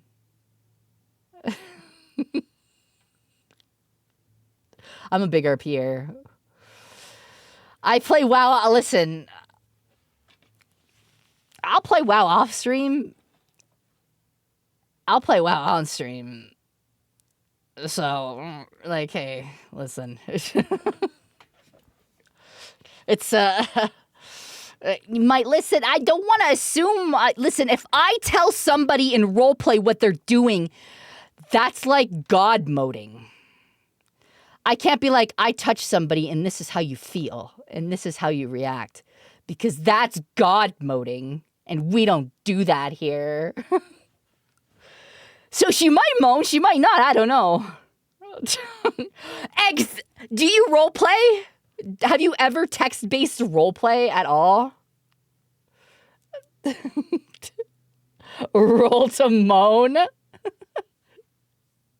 Roll for arrows. Listen. My perception score is this. Do I see it? Do I see it?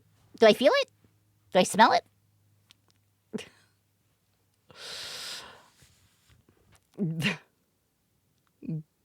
I'm not getting into the roll for arrows story because it's crazy. But I am a role player, and don't get me started on this path. Don't. I've seen ERP and WoW. Oh, have you? Maybe you've ERP'd with me. You never know. Because I'm an ERPer. Oh, one time you broke into a Sonic Facebook roleplay. We roleplayed as... oh my... oh my God, I gotta scroll up. This is eggs. Eggs, what have you... Eggs, I'm invested now. One time broke into Sonic Facebook roleplay group and roleplayed as a biolocal, and I outed Sonic for cheating on Amy, and they had a huge public RP fight and broke up, and you got banned for instigating.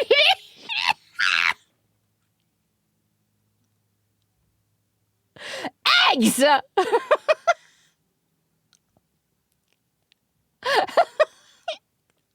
Eggs! I can't believe that! That is so awesome.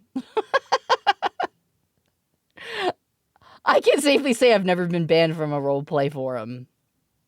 Damn, Eggs. That's awesome. Goldshire RP? That's where it's at. That's how you make your gold. Didn't you know that?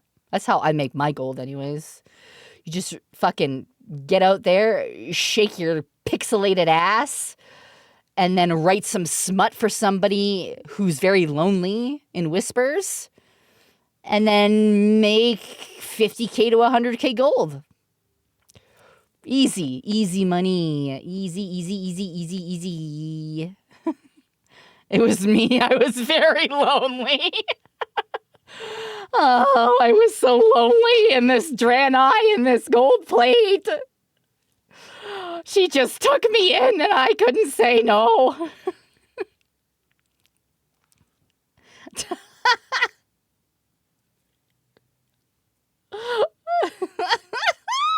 very lonely. I'm so glad you pinned that, Kono. I was very lonely.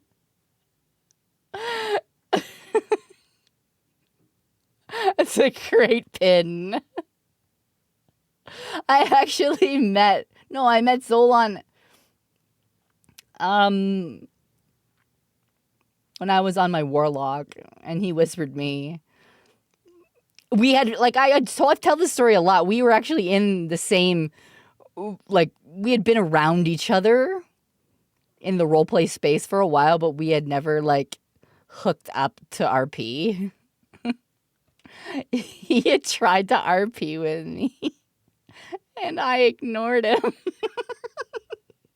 I was role-playing with my best friend.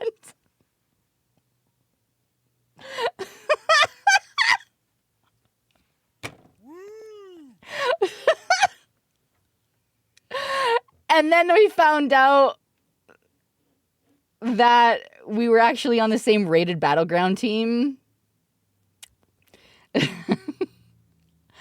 And we added each other to BattleNet. And we found out that we were on the same rated battleground team. I was just a different character. And he's like, I would log on to my characters and he would whisper me and be like, "You're that character too?" Because he had seen them all before.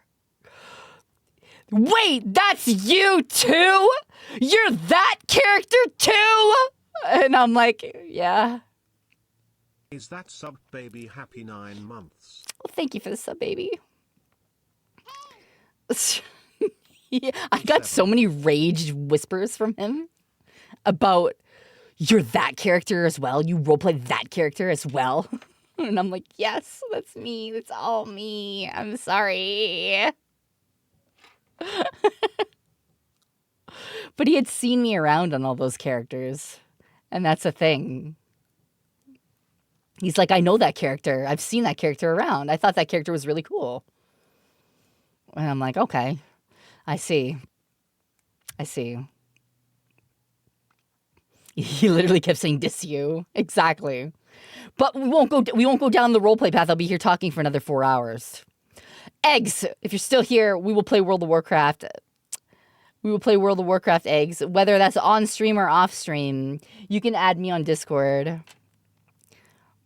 You can add me on Discord if you'd like, and we can talk about it. We'll vibe and we'll figure it out.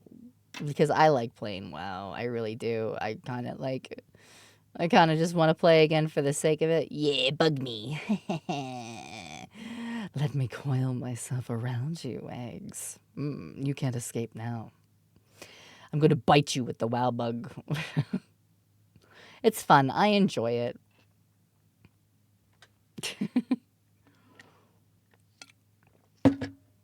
With that said, I'm getting hungry. And I need to sustain myself. Who wants to be eaten first? Line up. I know you're all ready. I've been gone a while. Come on. Don't act shy. Don't act coy. Me. Line up. Come on. I volunteer as tribute. You've all been waiting for it. Hang on a second.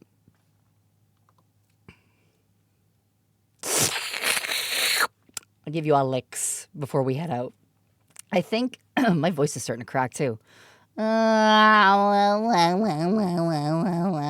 we gonna raid? I know.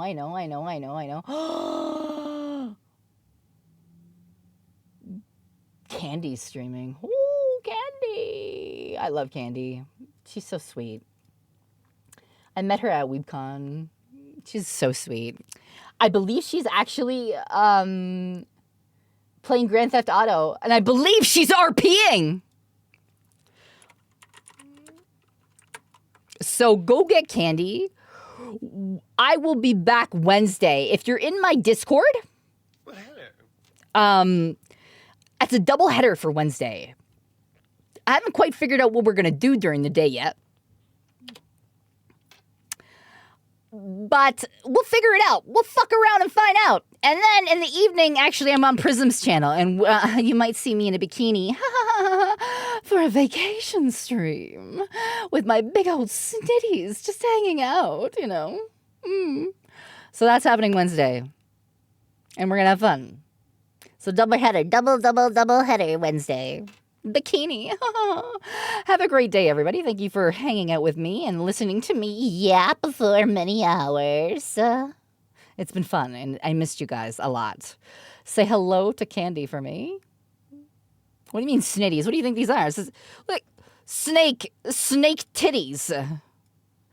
Have a great rest of your day, everybody. And bye-bye for now. Ta-ta.